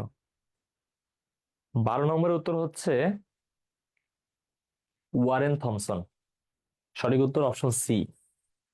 আমি ভেবেছিলাম যে এ এবং সি নিয়ে কনফিউশন হবে, স্টিভেন থমসন এবং ওয়ারেন থমসন নিয়ে, কিন্তু সঠিক তোমরা হচ্ছে বি বলছো, বি না, ওয়ারেন থমসন। জনসংখ্যা ট্রানজিশন মডেল, এটা বইতেই ডিরেক্টলি দেওয়া আছে, দেখবা ওয়ারেন থমসন, বা ডাইজেস্টে তোমরা পেয়ে যাবা। আমি মনে করি তো যে কোশ্চেন করছে অধিকাংশ ডাইজেস্টে আছে, তোমরা ডাইজেস্ট থেকেও পড়তে পারো এমসিকিউ এর জন্য। এটা জাতিসংঘ জাতিসংঘ কর্তৃক আয়োজিত রিও সম্মেলন কি নামে পরিচিত? বিশ্ব সম্মেলন, দেশ সম্মেলন, জাতি সম্মেলন, ধারিত্রী সম্মেলন, কোনটা? 13 নম্বরের ডি বলছো রেশমা, হ্যাঁ এবার ঠিক আছে, 13 নম্বরের ডি, ধরিত্রী সম্মেলন। অর্থাৎ ধরিত্রী মানেই হচ্ছে পৃথিবী, বুঝছো, ধরিত্রী শব্দের অর্থে পৃথিবী, এটাকে বলে ধরিত্রী সম্মেলন, মানে পরিবেশ বিষয়ক সম্মেলন যেটা। 14 নম্বর, বর্তমান বিশ্বে আকরিক লৌহ উৎপাদনের শীর্ষ দেশ কোনটি আর কি? শীর্ষে কোন দেশ? ভারত, বাংলাদেশ, চীন, ভিয়েতনাম। ধারণা করে উত্তর বলা যায় কোন দেশ? জাস্ট ইমাজিন করো কোন দেশ হতে পারে। সরি একটু কাশি হওয়ার জন্য। কোন দেশ হতে পারে সঠিক উত্তর? নাসির আলম সি বলছো, yes, C for China. China correct answer. China বর্তমানে আকরিক লৌহ উৎপাদনের শীর্ষে দেশ। এর আগে একসময় অস্ট্রেলিয়া ছিল, কিন্তু এখন চায়না সবচেয়ে বেশি উৎপাদন করে। 15 নম্বর, কানাডার অটোয়া কোন শিল্পের জন্য বিখ্যাত? চামড়া শিল্প, কাগজ শিল্প, জাহাজ নির্মাণ শিল্প, ঘড়ি শিল্প। কানাডার অটোয়া কোন শিল্পের জন্য বিখ্যাত? 15 বি বলছো রেশমা, নাসির আলম তুমিও বি বলেছো। হ্যাঁ, কাগজ শিল্পের জন্যই কানাডার অটোয়া বিখ্যাত। তাহলে সঠিক উত্তর হচ্ছে 15 বি। ওকে, তাহলে এটাও হয়ে গেল। তোমরা এখানে ইকোনমিক্স আর আইসিটি যে কোনো একটা, সরি ইকোনমিক্স আর জিওগ্রাফি যে কোনো একটা উত্তর করতে পারো, বাট আইসিটি যেটা, এটা তোমাদেরকে বাধ্যতামূলকভাবে উত্তর করতেই হবে, মানে কোনো অবস্থাতেই বাদ দেওয়ার সুযোগ নাই। তো আইসিটির এমসিকিউ গুলো দেখবো আমরা। দেখি, একটু কঠিন, একটু কঠিন, মানে সি ইউনিটের আইসিটি একটু কঠিন হবে এখানে, এটা বলে রাখি তোমাদেরকে। রিটেনেও কঠিন হবে, এমসিকিউতে কঠিন হবে। কোন ধরনের মেশিন লার্নিং অ্যালগরিদমে কোন ধরনের মেশিন লার্নিং অ্যালগরিদম ভবিষ্যদ্বাণী করার জন্য চিহ্নিত ট্রেনিং ডেটার উপর নির্ভর করে? Unsupervised learning, semi supervised learning, এটা লার্নিং হবে।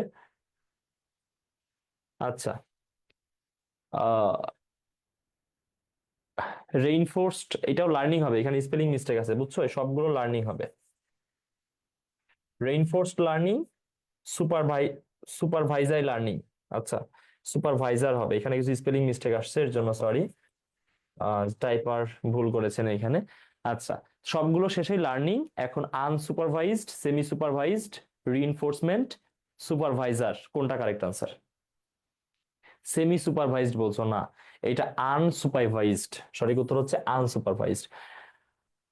ভবিষ্যৎবাণী করার জন্য সাধারণত আনসুপারভাইজড ব্যবহার করা হয়, ঠিক আছে, এটা মনে রেখো। একটু কঠিন, দেখছো আইসিটি কোশ্চেন একটু কঠিন হবে। কোন গেটের যে কোনো একটি ইনপুট শূন্য হলে আউটপুট 1 হয়? এটা তো পারা উচিত, লজিক গেট থেকে আসা কোশ্চেন, এটা পারবা। কোনটা হয়? কোন গেটের যে কোনো একটি ইনপুট শূন্য হলে আউটপুট 1 হয়? বি সি দুটোই বলছো, কোনটার? দেখো, জাস্ট একটু খেয়াল করো যে একটি ইনপুট, এখন একটি ইনপুট থাকে কোন গেটের, জাস্ট এতটুকু কল্পনা করো। সাধারণত তোমার আমরা যে হচ্ছে নট গেট দেখি না, এই নট গেটে সাধারণত একটি ইনপুট থাকে। এখন এখানে দেখো, নট তো অপশনেই নাই, তাই না? আছে নর, আছে অর, আছে ন্যান্ড, আছে অ্যান্ড। তাহলে কোনটা হবে উত্তর? আচ্ছা, বি বলছো।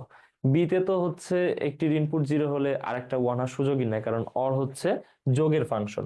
এখন দেখো নর গেটে কি হবে, এটা হচ্ছে নট প্লাস অর, তাই না? নট প্লাস অর, তাহলে এখানেও তোমার হচ্ছে হওয়ার সুযোগ নাই। এখানে অপশনে হচ্ছে খুব সম্ভবত শেষটাতে নট হবে, এখানে কোনো কারণে হচ্ছে টাইপ মিস্টেক করছে।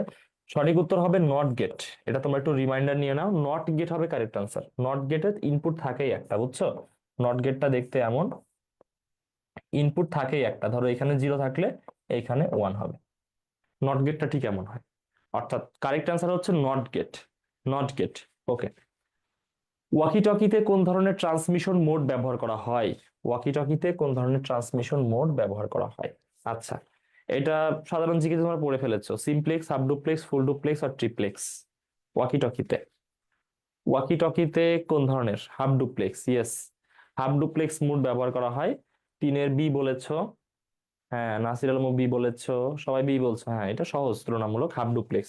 অর্থাৎ যেখানে কি হয় যে দুই দিক থেকে একই সাথে ডেটা আদান প্রদান করা যায় না, মানে একজন যখন ডেটা দেয় আরেকজন চুপ করে থাকতে হয়, এ যখন দেয় সে অপরজন চুপ করে থাকে, বিষয়টা এমন। এটাকে বলে হাফ ডুপ্লেক্স। আর দুইজন একই সাথে আদান প্রদান করতে পারলে সেটা ফুল ডুপ্লেক্স। আর শুধু একজন দিবে আরেকজন জাস্ট গ্রহণ করবে, তাহলে সেটা সিমপ্লেক্স। আর ট্রিপ্লেক্স বলে তো কিছুই নাই, তাহলে হাফ ডুপ্লেক্স কারেক্ট। তোমার ওয়েব পেজে এমন একটি ছবি দিতে চাও যেটাতে ক্লিক করে অন্য একটি ওয়েব পেজে যাওয়া যাবে, এই কাজটি এইচটিএমএল এ কিভাবে করা যায়? এটা কিন্তু তোমরা দেখেছো অনেক ক্ষেত্রে, যে যখন তোমরা কোনো কারণে উইকিপিডিয়াতে যাও, দেখবা যে সেইখানে তোমার সাদা লেখার, সরি কালো রঙের লেখার মাঝে হঠাৎ করে দেখবা একটু ব্লু কালারের লেখা, ওটা ক্লিক করে দেখবা আরেকটা ওয়েবসাইটে আরেকটা পেজ ওপেন হয়ে যায়।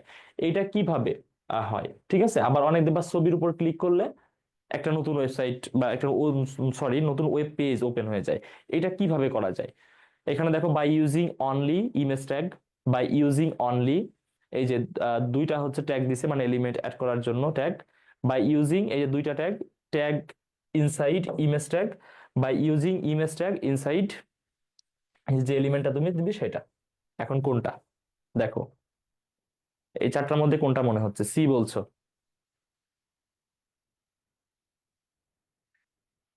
ইনসাইড ইমেজ ট্যাগ হয় না, এটা হচ্ছে ইমেজ ট্যাগ তুমি দিবা ইনসাইডে, এই ইমেজের যে এলিমেন্টটা সেটা দিবা, তাহলে সঠিক উত্তর হচ্ছে অপশন ডি।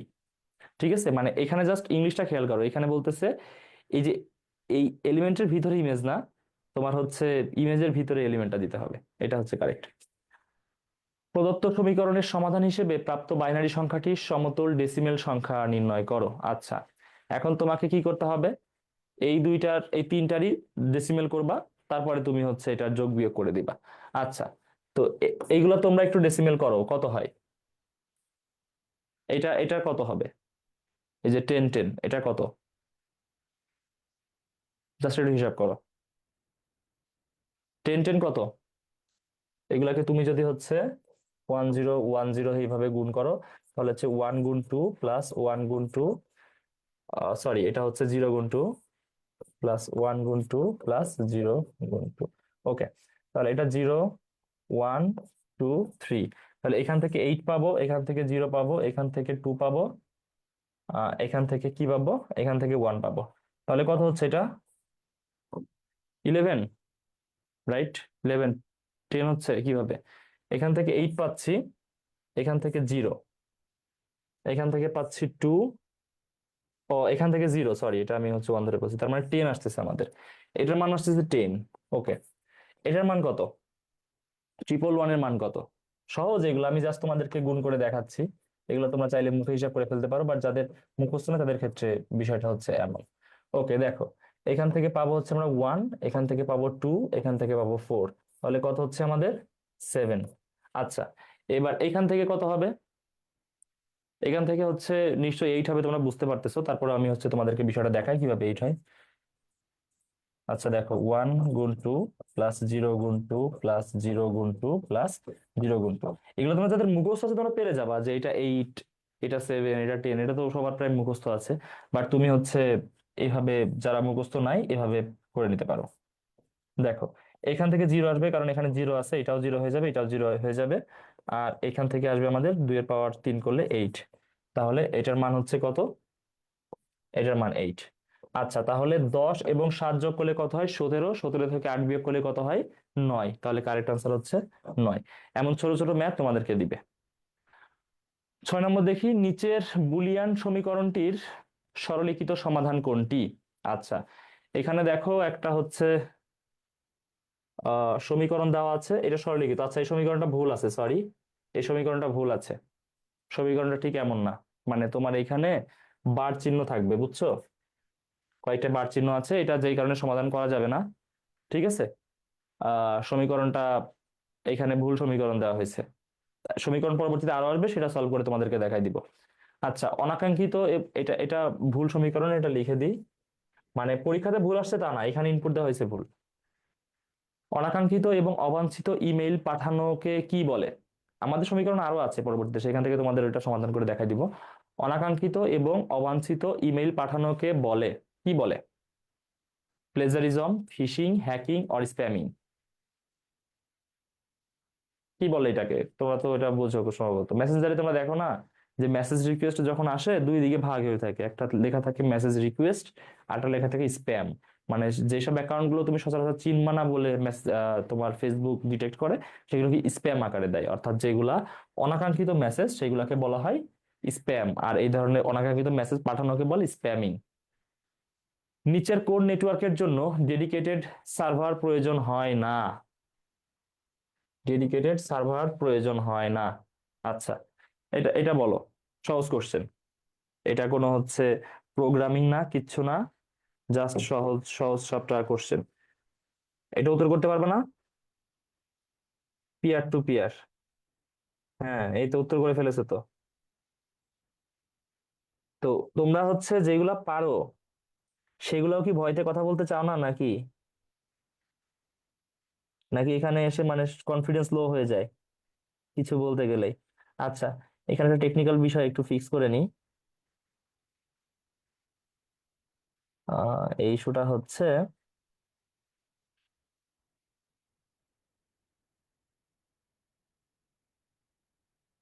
দাঁড়াও একটু, এখানে একটু সমস্যা হচ্ছে স্ক্রিনে।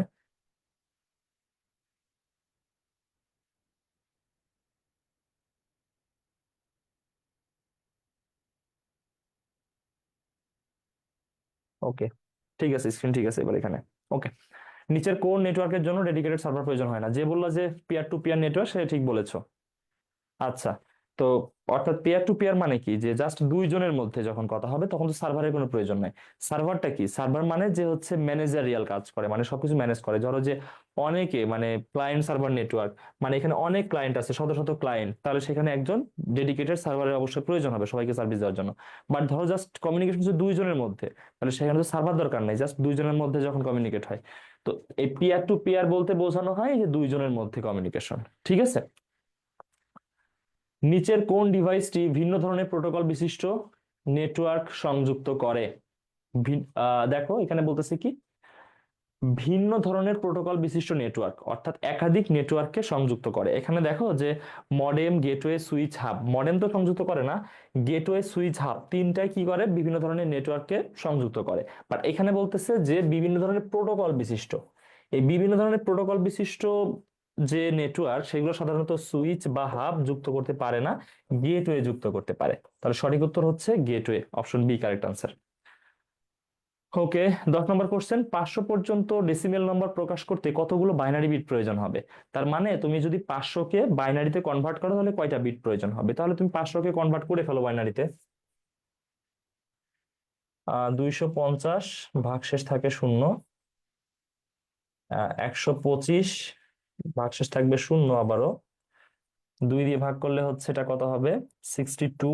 কিন্তু এবার ভাগশেষ অবশ্যই এক থাকবে, কারণ 62 কে 2 দিয়ে গুণ করলে 124 হয়। আবারও তুমি যদি হচ্ছে এটাকে 2 দিয়ে ডিভাইড করো, 31, সরি কাশি হওয়ার জন্য, বাক্সের 0 হয়ে যাবে, 15 1 থাকবে, 7 1 থাকবে, 3 1 থাকবে। এগুলো তো বুঝতে পারতেছো খুব সম্ভবত, মানে প্রত্যেকটা বোঝানোর দরকার নাই। আচ্ছা, মোসাম্মদ শাহরিয়া আক্তার, ওয়ালাইকুম আসসালাম। তোমাকে ক্লাসে কি মাত্র আসলা? আচ্ছা, সম্পূর্ণ ক্লাস তো রেকর্ড থাকবে, তোমাদের সমস্যা নেই। এখানে একবার ভাগ দেওয়া যাবে, ভাগশেষ এক থাকবে, এখানে 2 দিলে ভাগশেষ এক থাকবে। তাহলে নিচ থেকে তো উপরের দিকে যাইতে হয়, 1 2 3 4 5 6 7 8 9। তাহলে তোমার 9টা বিট প্রয়োজন হচ্ছে। তুমি সংখ্যাটা যদি লেখো, এভাবে লেখো, 1টা 2টা 3টা 4টা 5টা 1, 1 2 3 4 5টা 1, তারপর 0 1 0 1 0 0। আচ্ছা, এটাই হচ্ছে আমাদের 500, এই সংখ্যাটা বাইনারি। তাহলে এখানে 9টা বিট প্রয়োজন হচ্ছে, তার মানে সঠিক উত্তর হচ্ছে 9। তো এই ধরনের ছোট ছোট ম্যাথ তোমাদেরকে দিবে। আচ্ছা, আইসিটি 15টা এমসিকিউ, এখানে 10টা দেওয়া, আমি সরি এর জন্য। এই স্লাইডটাতে কোনো একটা সমস্যা হয়েছে, যে কারণে সবগুলো আসেনি কোশ্চেন। তো এবার তো রিটেন দেখতে হবে, তো এখানে কোনো সমস্যা আছে কিনা, মানে এই যে 10টা এমসিকিউ, এই ধরনের এমসিকিউ 15টা থাকবে, এখানে কোনো কারণে সবগুলো স্লাইড আসেনি, মিসিং হয়েছে কয়েকটা স্লাইড। এই ধরনেরই তোমার 15টা কোশ্চেন থাকবে, মানে ছোট ছোট ম্যাথ দিবে এবং কিছু তথ্যমূলক কোশ্চেন থাকবে, যেটা সি ইউনিটে বেশি ম্যাথ ছিল না, বাট এখানে আছে। আর রিটেনে আমি তোমাদেরকে দেখাবো, রিটেনে ছোট ছোট ম্যাথ প্লাস হচ্ছে প্রোগ্রামিং, এখান থেকে কোশ্চেন হবে আইসিটির। ওকে, এবার দেখি আমরা আইসিটির লিখিতটাই প্রথমে দেখবো, যেহেতু আইসিটির রিটেনটা একটু টাফ, এটাই প্রথমে দেখবো। দেখো, লিস্ট ব্যবহার করে নিচের ওয়েব পেজটি তৈরির এইচটিএমএল কোড লেখো। আচ্ছা, লিস্টটা হচ্ছে এখানে দেওয়া নেই, আমি লিস্টটা করে দিচ্ছি। লিস্টটা কেমন ছিল দেখো, লিস্টটা ছিল হচ্ছে এমন, আহ লিস্টটা ছিল হচ্ছে ল্যাপটপ, স্মার্টফোন,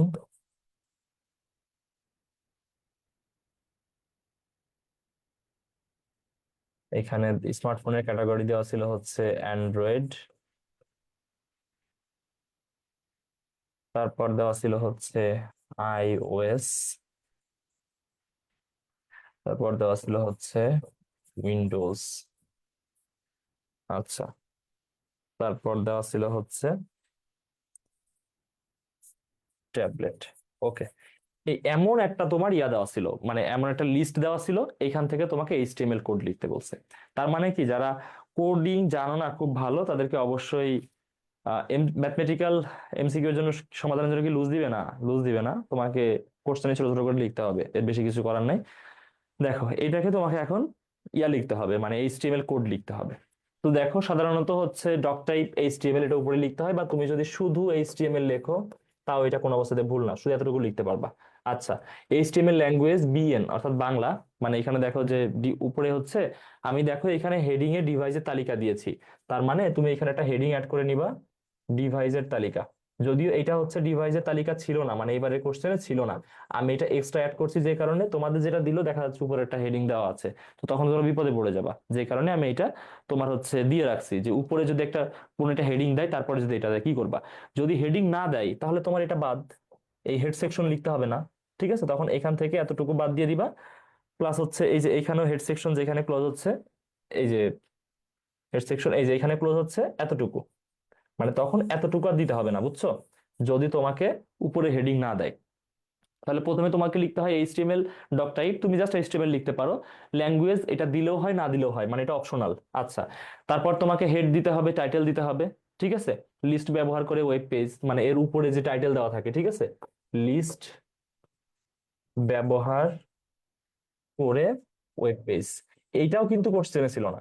দেখো হচ্ছে ইয়াতে কোশ্চেনে দেওয়া ছিল জাস্ট এতটুকু, এখন আমি উপরের টুকু এক্সট্রা অ্যাড করে দিয়েছি, যাতে হচ্ছে তোমাদের যদি পরীক্ষাতে আসে, তাহলে উপরে যেটা থাকে সেটা হচ্ছে টাইটেল, আর এই বক্সের ভিতরে উপরে যেটা থাকে সেটা হচ্ছে হেডিং। ঠিক আছে, এটা একটু খেয়াল রেখো, যদি তোমার টাইটেল না থাকে তাহলে তুমি এই লাইনটা লিখবা না, আর যদি হেডিং না থাকে তাহলে এই যে হেড সেকশন এটা তোমাকে লিখতে হবে না। তাহলে কি বুঝতে পারছো এটা?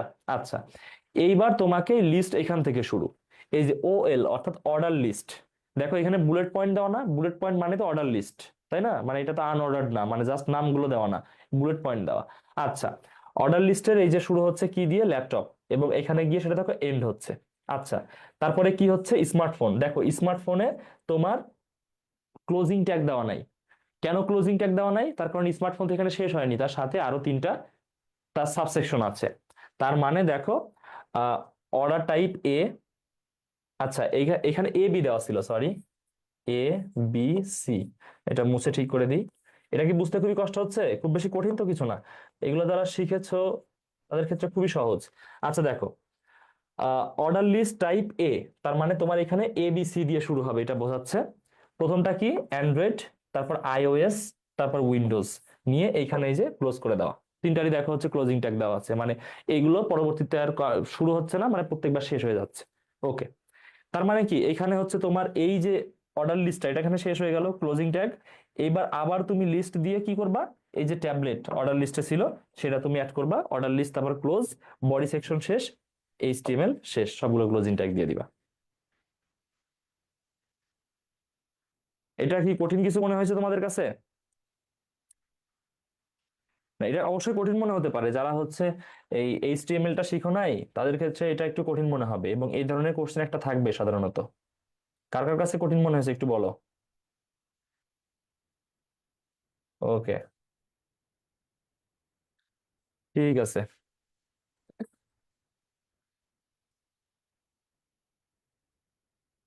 এবার দেখি 1 থেকে 100 পর্যন্ত সংখ্যাগুলোর মধ্যে 5 দ্বারা বিভাজ্য সংখ্যাগুলো প্রিন্ট করার প্রোগ্রাম লিখো। আচ্ছা,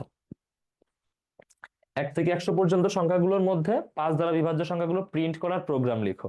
আচ্ছা, স্টুডিও এইচ এটাকে তোমাকে দিতেই হবে, ঠিক আছে, মানে তুমি যেহেতু ইনপুট দিচ্ছ।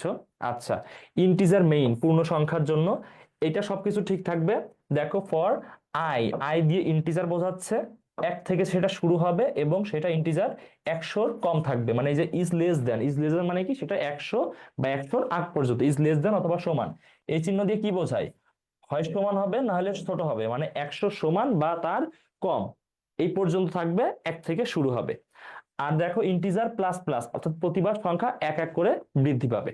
ওকে, আচ্ছা, ইফ ইন্টিজার, এই যে পার্সেন্ট দিয়ে কি বোঝায়, বিভাজ্যতা মানে ভাগ বোঝায়, ডিভাইডেড 5, অর্থাৎ তোমার এই যে সংখ্যাগুলো প্রত্যেকবার 5 দ্বারা বিভাজ্য হবে, এর জন্য divided 5 double is equal to 0, অর্থাৎ ভাগশেষ যাতে শূন্য হয়, কারণ এখানে তো কি হতে হবে, এই যে 1 থেকে 100 পর্যন্ত সংখ্যাগুলোর মধ্যে 5 দ্বারা বিভাজ্য সংখ্যা, বিভাজ্য হলে কি হয়, ভাগশেষ শূন্য হয়। আচ্ছা, এটা কি জন্য দেওয়া, যাতে আমরা এটা প্রিন্ট করতে পারি, মানে এই আকারে প্রিন্ট করতে পারি, দেখো এখানে বলছে প্রিন্ট করার জন্য। ওকে, আচ্ছা, তাহলে এটাই হচ্ছে আমাদের মেইন ফাংশন। ঠিক আছে, তুমি এখানেও শেষ করে দিতে পারো, আর তুমি এক্সট্রা হচ্ছে নতুন লাইন নিশ্চিত করতে এক্সট্রা হচ্ছে অ্যাডিশন দিতে পারো। জাস্ট তোমার মেইন ফাংশন হচ্ছে জাস্ট এতটুকু। ঠিক আছে, এটা হচ্ছে শর্ত, শর্ত, এই শর্ত দুইটা খুব সুন্দর করে লিখতে পারলে তোমার হচ্ছে ফাংশন লেখা শেষ। ঠিক আছে, এটা এইগুলো তোমার প্র্যাকটিসের বিষয়, এখন নতুন করে দু একদিনে প্র্যাকটিস করা টাফ হয়ে যাবে, বাট তারপরেও তোমরা হচ্ছে দেখবা যে ছোট ছোট যে বিষয়গুলো আছে এগুলো কিন্তু খুব বেশি বড় না, এগুলো জাস্ট ছোট ছোট, এমন ছোট ছোট বিষয়গুলো একটু দেখবা। এখন তুমি পুরোটা চ্যাপ্টার দেখবা 2-3 দিনে পড়তে পারবা না, তাই না? সিউনিটের পরীক্ষা দিয়ে 8 তারিখে পরীক্ষা হলে আবার তো পরবর্তী পরীক্ষা 14 তারিখে, ভিতরে যে 4-5 দিন সময় আছে, এই 4-5 দিনে অল্প অল্প দেখো। আর কেউ যদি মনে করো যে না, এই টাইমে তো আমি জগন্নাথ বা হচ্ছে জাহাঙ্গীরনগরের জন্য প্রিপারেশন নিব, তার ক্ষেত্রে পরিস্থিতি ভিন্ন। আচ্ছা, নিচের সংক্ষিপ্ত শব্দগুলোর পূর্ণরূপ লিখো। ASCII, GSM, HTTP, NIC, PLC, এগুলো তো পারার কথা। আস্কির পূর্ণরূপ American Standard Code for Information Interchange, এটা আমাদের স্লাইডে দেখবা ডিরেক্টলি দেওয়া আছে, বা না থাকলে আমি লিখে দিয়েছি must. GSM, global system for mobile communications, GSM, এটা হচ্ছে আমরা যে ধরনের মোবাইল ফোন ব্যবহার করি, সিডিএমএ এবং জিএসএম দুই ধরনের মোবাইল ফোন, তো এখানে পরীক্ষাতে জিএসএম আসছিল, এটাও দেখবো আমাদের স্লাইডে আছে। HTTP, hyper text markup language, এটা একদমই common. NIC, network interface card, NIC হচ্ছে ল্যান কার্ড, এটা এর আগে পরীক্ষাতে এসেছে, বাট একটু কনফিউজিং ছিল হচ্ছে পিএলসি। পিএলসি মানে সবাই বলে পাবলিক লিমিটেড কোম্পানি বা প্রাইভেট লিমিটেড কোম্পানি, না, আইসিডি তে পিএলসি মানে programmable logic controller, programmable logic controller. Okay, তাহলে হচ্ছে এই এই বিষয়টা কি মানে একটু মুখস্থ বিদ্যার উপরে ডিপেন্ডেন্ট ছিল কোশ্চেনটা, এবং 4 নম্বর যে কোশ্চেনটা ছিল, নিচের লজিক সার্কিটটি থেকে এক্স এর সরলীকৃত মান নির্ণয় করো, এটা আমি হাতে অঙ্কন করেছি এখানে। তো তোমাদেরকে এখান থেকে কি করতে হবে, এক্স এর মান নির্ণয় করতে হবে। এটা তো আমি মনে করি যে খুবই ইজিলি উত্তর করতে পারবা। দেখো এখানে এ বি দেওয়া, এটা কোন গেট, এই গেটটার নাম কি, এই গেটটার নাম হচ্ছে নর গেট, তাই না? এটা অর এবং এই যে সাথে নট যুক্ত হয়েছে, তার মানে এটা নট গেট। আচ্ছা, গেটগুলো আগে চিনো, এটা কি গেট, এটা হচ্ছে অ্যান্ড গেট। আর এটা কি গেট, এটা হচ্ছে নট গেট। আর এটা হচ্ছে আবারও অ্যান্ড গেট। দেখো, এই দুইটা গেট তো চিনতে পারতেছে, দুইটা অ্যান্ড গেট, এই যে নর গেট, এটা নট গেট, তাহলে টোটাল গেট হচ্ছে 4টা। এই 3টা ইনিশিয়াল, আর 3টা মিলে গিয়ে আবার একটাতে যুক্ত হয়েছে। তো আমরা প্রথম যে গেটটা আছে, ফার্স্ট গেট, ফার্স্ট গেট হিসাব করি, আমরা ইনফর্মাল হিসাব করি। দেখো, ইনপুট হচ্ছে এ বি, নর গেট কি হয়, যোগ প্লাস উপরে বার চিহ্ন দিতে হয় নট গেট যুক্ত হওয়ার জন্য ইনভার্টার হিসেবে, তাহলে এ প্লাস বি বার, রাইট? এটা হচ্ছে নর গেটের হিসাব। সেকেন্ড সেকেন্ড গেট হচ্ছে এটা, এখানে কি হবে, সিডি, সি ইন্টু ডি, কারণ অ্যান্ড গেট হচ্ছে গুণের হিসাব। ওকে, আর এটা হচ্ছে third, third one not gate, এটার ইনপুট শুধু একটা, ইনপুট দেখো শুধু একটার সাথে কানেক্টেড, এটা শুধু সি। আচ্ছা, তাহলে থার্ড গেট হচ্ছে সি, এই যে এটার জন্য কি হয়, উপরে বার চিহ্ন দিতে হয়। তাহলে এই তিনটা আমরা পেলাম, ঠিক আছে। এখন এই তিনটা গিয়ে কোথায় যুক্ত হচ্ছে, তিনটা গিয়েই যুক্ত হচ্ছে আমাদের এই অ্যান্ড গেটে। আচ্ছা, তাহলে এই অ্যান্ড গেট মানে কি, অবশ্যই গুণ করতে হবে। তাহলে এই তিনটা তুমি জাস্ট গুণ করো, A plus B into C into D into C বার। ওকে, এখন আমরা গুণটা করি, দেখো এটা কিন্তু দুইটার সাথে গুণ হবে, বাট তার আগে এটার সাথে জাস্ট তুমি গুণ করো, তাহলে আর এটার সাথে গুণ না করলেও দেখবা উত্তর চলে আসবে। এটা তুমি দেখো, এই দুইটা গুণ করো, সি, সি বার, আর এটা কি হবে, সি বার ডি, এটা কিছু না। আচ্ছা দেখো, সি এবং সি বার গুণ করলে কত হয়, কে বলতে পারবা, সি এবং সি বার এটা গুণ করলে কত হয়, সি এবং সি বার গুণ করলে মান হয় জিরো। ঠিক আছে, মান হয় জিরো, মানে একটা তার অপোজিটের সাথে গুণ করলে, মানে এ বারের সাথে গুণ করলে সেটা জিরো হয়ে যাবে, মানে যেই সংখ্যা তার অপোজিট বার চিহ্নের সাথে গুণ করলে সেটা জিরো হয়ে যায়। সরি, এখানে গুণ চিহ্ন। এখন দেখো, এটা আছে, এটা আছে, এটা আছে, এবং তিনটাই তোমার এখানে মাল্টিপ্লিকেশন করতে হবে, মানে গুণ করতে হবে। তো জিরোর সাথে যাই গুণ করো আনসার কত আসে, জিরো আসে। তাহলে এটা টোটাল ভ্যালু হচ্ছে জিরো, তার মানে এখানে এক্স এর সরলীকৃত মান হচ্ছে জিরো, এটাই আনসার। কি বুঝতে পারছো এটা? এই এমন তোমার একটু হচ্ছে ম্যাথমেটিক্স বা গেট একটু জানতে হবে আইসিডির জন্য। ওকে, এই চারটা ছিল হচ্ছে আইসিডির কোশ্চেন। এবার জিওগ্রাফি আর ইকোনমিক্স দেখবো, দেখবা জিওগ্রাফি ইকোনমিক্স তুলনামূলক সহজ কোশ্চেন। চারটা কোশ্চেন দেওয়া আছে, মানে এগুলো 2.5 মার্ক করে, 10 মার্ক। বায়ুমণ্ডলের বিভিন্ন স্তর সমূহ আলোচনা করো। বায়ুমণ্ডলের স্তর কি কি, ওই যে troposphere, stratosphere, mesosphere, thermosphere, exosphere, magnetosphere, এই ছয়টা, আবার হচ্ছে মাঝে যেটা বিভাজন আছে ওইটা মিলায় টোটাল 7টা। এই 7টা স্তর তোমাকে আলোচনা করতে হবে। আহ সিতেও এত ম্যাথ দেবে কি, না না, সিতে এত ম্যাথ নাই, সিতে এত ম্যাথ দিবে না, ম্যাথ এতে বেশি দিবে, সিতে সহজ। আচ্ছা, তাহলে বায়ুমণ্ডলে যে স্তরগুলো বললো, এই স্তরগুলো তো তোমাদের হচ্ছে দেখবা যে বইতে চিত্র সহকারে আছে। আমি আর এগুলো সবগুলোর উত্তর লিখি নাই, কারণ এগুলো তোমরা সহজেই পেরে যাবা। বইতে চিত্র সহকারে আছে, প্লাস আমরা যে ক্লাসগুলো নিয়েছি সেখানে দেখবা যে এগুলো চিত্র সহকারে বর্ণনা করা হয়েছে। সমুদ্র স্রোতের কারণ ও ফলাফল আলোচনা করো। সমুদ্র স্রোতের কারণ কি কি, ওই যে বায়ু প্রবাহ, ভূভাগের অবস্থান, লবণাক্ততা, তারপরে হচ্ছে তোমার ইয়া বাষ্পীভবন, আরো অনেক কিছু আছে, ঠিক আছে, তাপমাত্রার প্রভাব। এই যে এইগুলো হচ্ছে সমুদ্র স্রোতের কারণ, সেগুলো ব্যাখ্যা করবা। এবং ফলাফল, সমুদ্র স্রোতের ফলে কি হয়, সমুদ্র স্রোতের পরে হচ্ছে তোমার এই যে আহ কি হয়, তোমার এই যে নদীতে পর্যাপ্ত পানি থাকে, তারপরে এই যে বিভিন্ন তোমার সমুদ্র তট পরিষ্কার থাকে, নদীর পানি পরিষ্কার থাকে, জোয়ার ভাটা সৃষ্টি হয়, এইসব বিষয়গুলো তুমি জাস্ট এক্সপ্লেন করতে পারবে তখন। নিরক্ষীয় জলবায়ু অঞ্চলে বৈশিষ্ট্য সমূহ লেখো। নিরক্ষীয় অঞ্চল কোনগুলো, এই যে তোমার নিরক্ষরেখা বরাবর, মানে এর চারিদিকে 5 থেকে 10 ডিগ্রি পর্যন্ত, এখানে সূর্য খারাপভাবে কিরণ দেয়, এখানে 12 মাস বৃষ্টিপাত হয়, তাপমাত্রা মানে সবসময় বেশি থাকে, মানে কখনোই শীতকাল সেভাবে থাকে না। হ্যাঁ, এখানে সাধারণত তোমার ঝোপঝাড় পূর্ণ বনভূমি দেখা যায়, চিরহরিৎ বন বন এখানে দেখা দেয়। হ্যাঁ, এখানে প্রচুর পরিমাণে ফলমূল উৎপাদন হয়, কারণ যেহেতু সারা বছর বৃষ্টিপাত হয়। এভাবে তোমরা অবশ্যই বৈশিষ্ট্য লিখতে পারবা, একটু কমন সেন্স খাটালে পারবা। ভূমিকম্পের কারণগুলো লেখো। আচ্ছা, ভূমিকম্পের কারণ কি, এই যে হচ্ছে তোমার টেকটনিক প্লেটের মানে গতিশীল হওয়া, তারপরে তোমার হচ্ছে আগ্নেয়গিরি অগ্নুৎপাত ঘটা, সুনামি ঘটা, এগুলো সবই হচ্ছে ভূমিকম্পের কারণ। এভাবে 3টা 4টা কারণ এক্সপ্লেন করতে পারলেই হয়ে যাবে। আচ্ছা, এবার অর্থনীতি রিটার্নটা কেমন আসে দেখি। দেখো, এখানে ম্যাথ দিবে না সচরাচর তেমন একটা। বাংলাদেশের অর্থনীতিতে রপ্তানি বহুমুখীকরণের প্রয়োজন কেন, বাংলাদেশের অর্থনীতিতে, দেখো আমাদের দেশের যে অর্থনীতি সেটা কিসের উপর ডিপেন্ডেন্ট, সেটা হচ্ছে তোমার মূলত রেমিটেন্সের উপর ডিপেন্ডেন্ট। অর্থাৎ আমাদের দেশে এখনো আন্তর্জাতিক বাণিজ্য সেভাবে স্ট্রং হয়নি, যে কারণে দেশের অর্থনীতি ভঙ্গুর। আমরা যদি দেখি যে উন্নত বিশ্বের অর্থনীতি কেমন, তারা অধিকাংশই রপ্তানি বাণিজ্যের উপর নির্ভরশীল। তারা হচ্ছে তোমার বিলাসজাত পণ্য, তারপর মূলধন জাতীয় দ্রব্য, এগুলা তারা সাধারণত রপ্তানি করে, এবং এগুলা থেকে প্রফিটের পরিমাণ প্রচুর বেশি হয়। অল্প সময়ের মধ্যে দেশের অর্থনীতি প্রচুর পরিমাণে চাঙ্গা হয়ে যায়। এবং আমাদের দেশ যেহেতু এই সেক্টরে পিছিয়ে আছে, এবং আমাদের আমাদের সুযোগ আছে, কারণ আমাদের হিউজ ম্যান পাওয়ার, আমাদের ফার্টাইল ল্যান্ড, হ্যাঁ, আমাদের হচ্ছে তোমার শিল্প স্থাপনের জন্য অনুকূল জলবায়ু, এগুলো যেহেতু আছে, আমরা সহজেই কি করতে পারি, শিল্প স্থাপন করতে পারি এবং সেখান থেকে মূলধনী পণ্য বা অন্যান্য ভোগজাত পণ্য বিদেশে রপ্তানি করতে পারি, এবং এতে কি হবে, প্রচুর পরিমাণে বৈদেশিক মুদ্রা দেশে আসবে এবং দেশের অর্থনীতি দ্রুত সময়ে শক্তিশালী হবে। ঠিক আছে, এইগুলোই জাস্ট তুমি লিখে দিলেই উত্তর শেষ। আচ্ছা, বাজার ভারসাম্য বলতে কি বোঝায়? বাজার ভারসাম্য চিত্রটা কেমন ছিল, এখানে তুমি চিত্রটা দিয়ে দিতে পারো, এই যে এমন,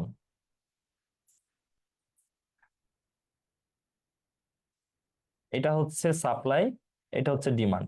অর্থাৎ যখন বাজারে চাহিদা এবং যোগানের পরিমাণ সমান হয়, সেইখানে গিয়ে ভারসাম্য দাম এবং ভারসাম্য পরিমাণ নির্ধারিত হয়। এই ভারসাম্য দাম এবং পরিমাণ নির্ধারিত হওয়ার প্রক্রিয়াকেই বাজার ভারসাম্য বলে। তাহলে চিত্রটা সহজ, আর এতটুকু ব্যাখ্যা করে দিলে হবে। মুদ্রাস্ফীতি কিভাবে নিয়ন্ত্রণ করা যায়? মুদ্রাস্ফীতি নিয়ন্ত্রণের উপায়গুলো দেওয়া আছে না? এই যে দুই প্রকার, একটা হচ্ছে তোমার গুণগত পদ্ধতি আর একটা পরিমাণগত পদ্ধতি। এবার তুমি হচ্ছে গুণগত পদ্ধতিগুলো একটু এক্সপ্লেন করবা, যে হচ্ছে তোমার মুদ্রা না ছাপানো, তারপর হচ্ছে এই যে ব্যাংক হার পরিমাণ বাড়িয়ে দেওয়া, হ্যাঁ, এইভাবে যেগুলো আছে। আবার পরিমাণগত পদ্ধতির মধ্যে আছে তোমার এই যে নৈতিক প্রচারণা, এইসব বিষয়গুলো একটু এক্সপ্লেন করে দিলে, চারটা পাঁচটা এক্সপ্লেন করে দিলে দেখবা যে তুমি মার্কস পেয়ে যাচ্ছ, কারণ এখানে জাস্ট 2.5 মার্কের কোশ্চেন। অভাবের কারণে কিভাবে সুযোগ ব্যয় ধারণাটি সৃষ্টি হয়েছে? এই যে আমাদের যে পরিমাণে চাহিদা, সেই পরিমাণে আমাদের সম্পদ সীমাবদ্ধ, অর্থাৎ আমাদের অভাব আছে। এর ফলে কি হয়, আমাদের যা যা দ্রব্য প্রয়োজন বা দ্রব্য সামগ্রী প্রয়োজন, সবকিছু আমরা একই সাথে উৎপাদন করতে পারি না। এই যে যখন একই সাথে উৎপাদন করতে পারি না, তখন আমাদের কি হয়, যে কোনো একটা দ্রব্যের বা পণ্যের অধিক পরিমাণে 1 একক উৎপাদন করার জন্য অন্য পণ্যের, অপোজিট পণ্যের 1 একক উৎপাদন ছেড়ে দিতে হয়। কারণ কি, আমাদের এই যে সম্পদের অভাব আছে বা সীমাবদ্ধতা আছে। এইভাবেই আমরা দেখি যে একটা পণ্য উৎপাদন বেশি করতে গেলে একটা ছেড়ে দিতে হচ্ছে, মানে সুযোগ ব্যয় ধারণা সৃষ্টি হচ্ছে। শুধুমাত্র অভাবের কারণেই সুযোগ ব্যয় ধারণা সৃষ্টি হয়, তাছাড়া অন্য কোনো কারণ নাই। তাহলে কি এগুলা হচ্ছে নিজেরা এক্সপ্লেন করতে পারো? দেখো এখানে খুব বেশি ম্যাথ নাই, কিছু নাই, বাট আইসিটির ম্যাথটা একটু গুরুত্বপূর্ণ।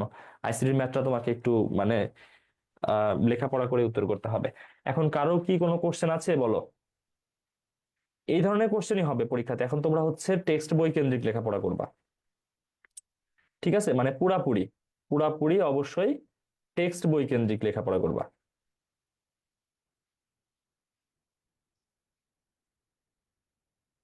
তার কোনো কোশ্চেন আছে?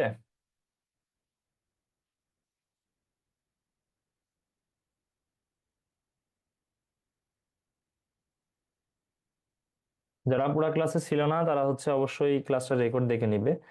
আর তোমাদের জাহাঙ্গীরনগরের বি ইউনিটের জন্য তো ম্যাথ এবং আইকিউ ক্লাস হচ্ছে, অন্যান্য ইউনিটের জন্য ক্লাস হবে। তোমরা ইনশাল্লাহ ওইসব ক্লাসগুলো করবে। ঢাকা ইউনিভার্সিটি পরীক্ষাও তোমাদের যথাযথ হয়েছে, রেজাল্টের জন্য তো ওয়েট করতে হবে, তার আগে যেসব পরীক্ষাগুলো হয় অবশ্যই সেগুলোতে পার্টিসিপেট করো।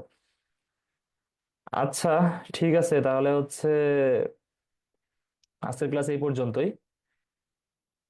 পরবর্তী ক্লাস অন্যান্য ইউনিভার্সিটির জন্য হবে, তখন দেখা হবে তোমাদের সাথে। আর তার আগে যদি ঢাকা ইউনিভার্সিটির রেজাল্ট হয়, তাহলে তো তোমরা চান্স পেয়ে গেলে সবাই ঢাকা ইউনিভার্সিটিতে।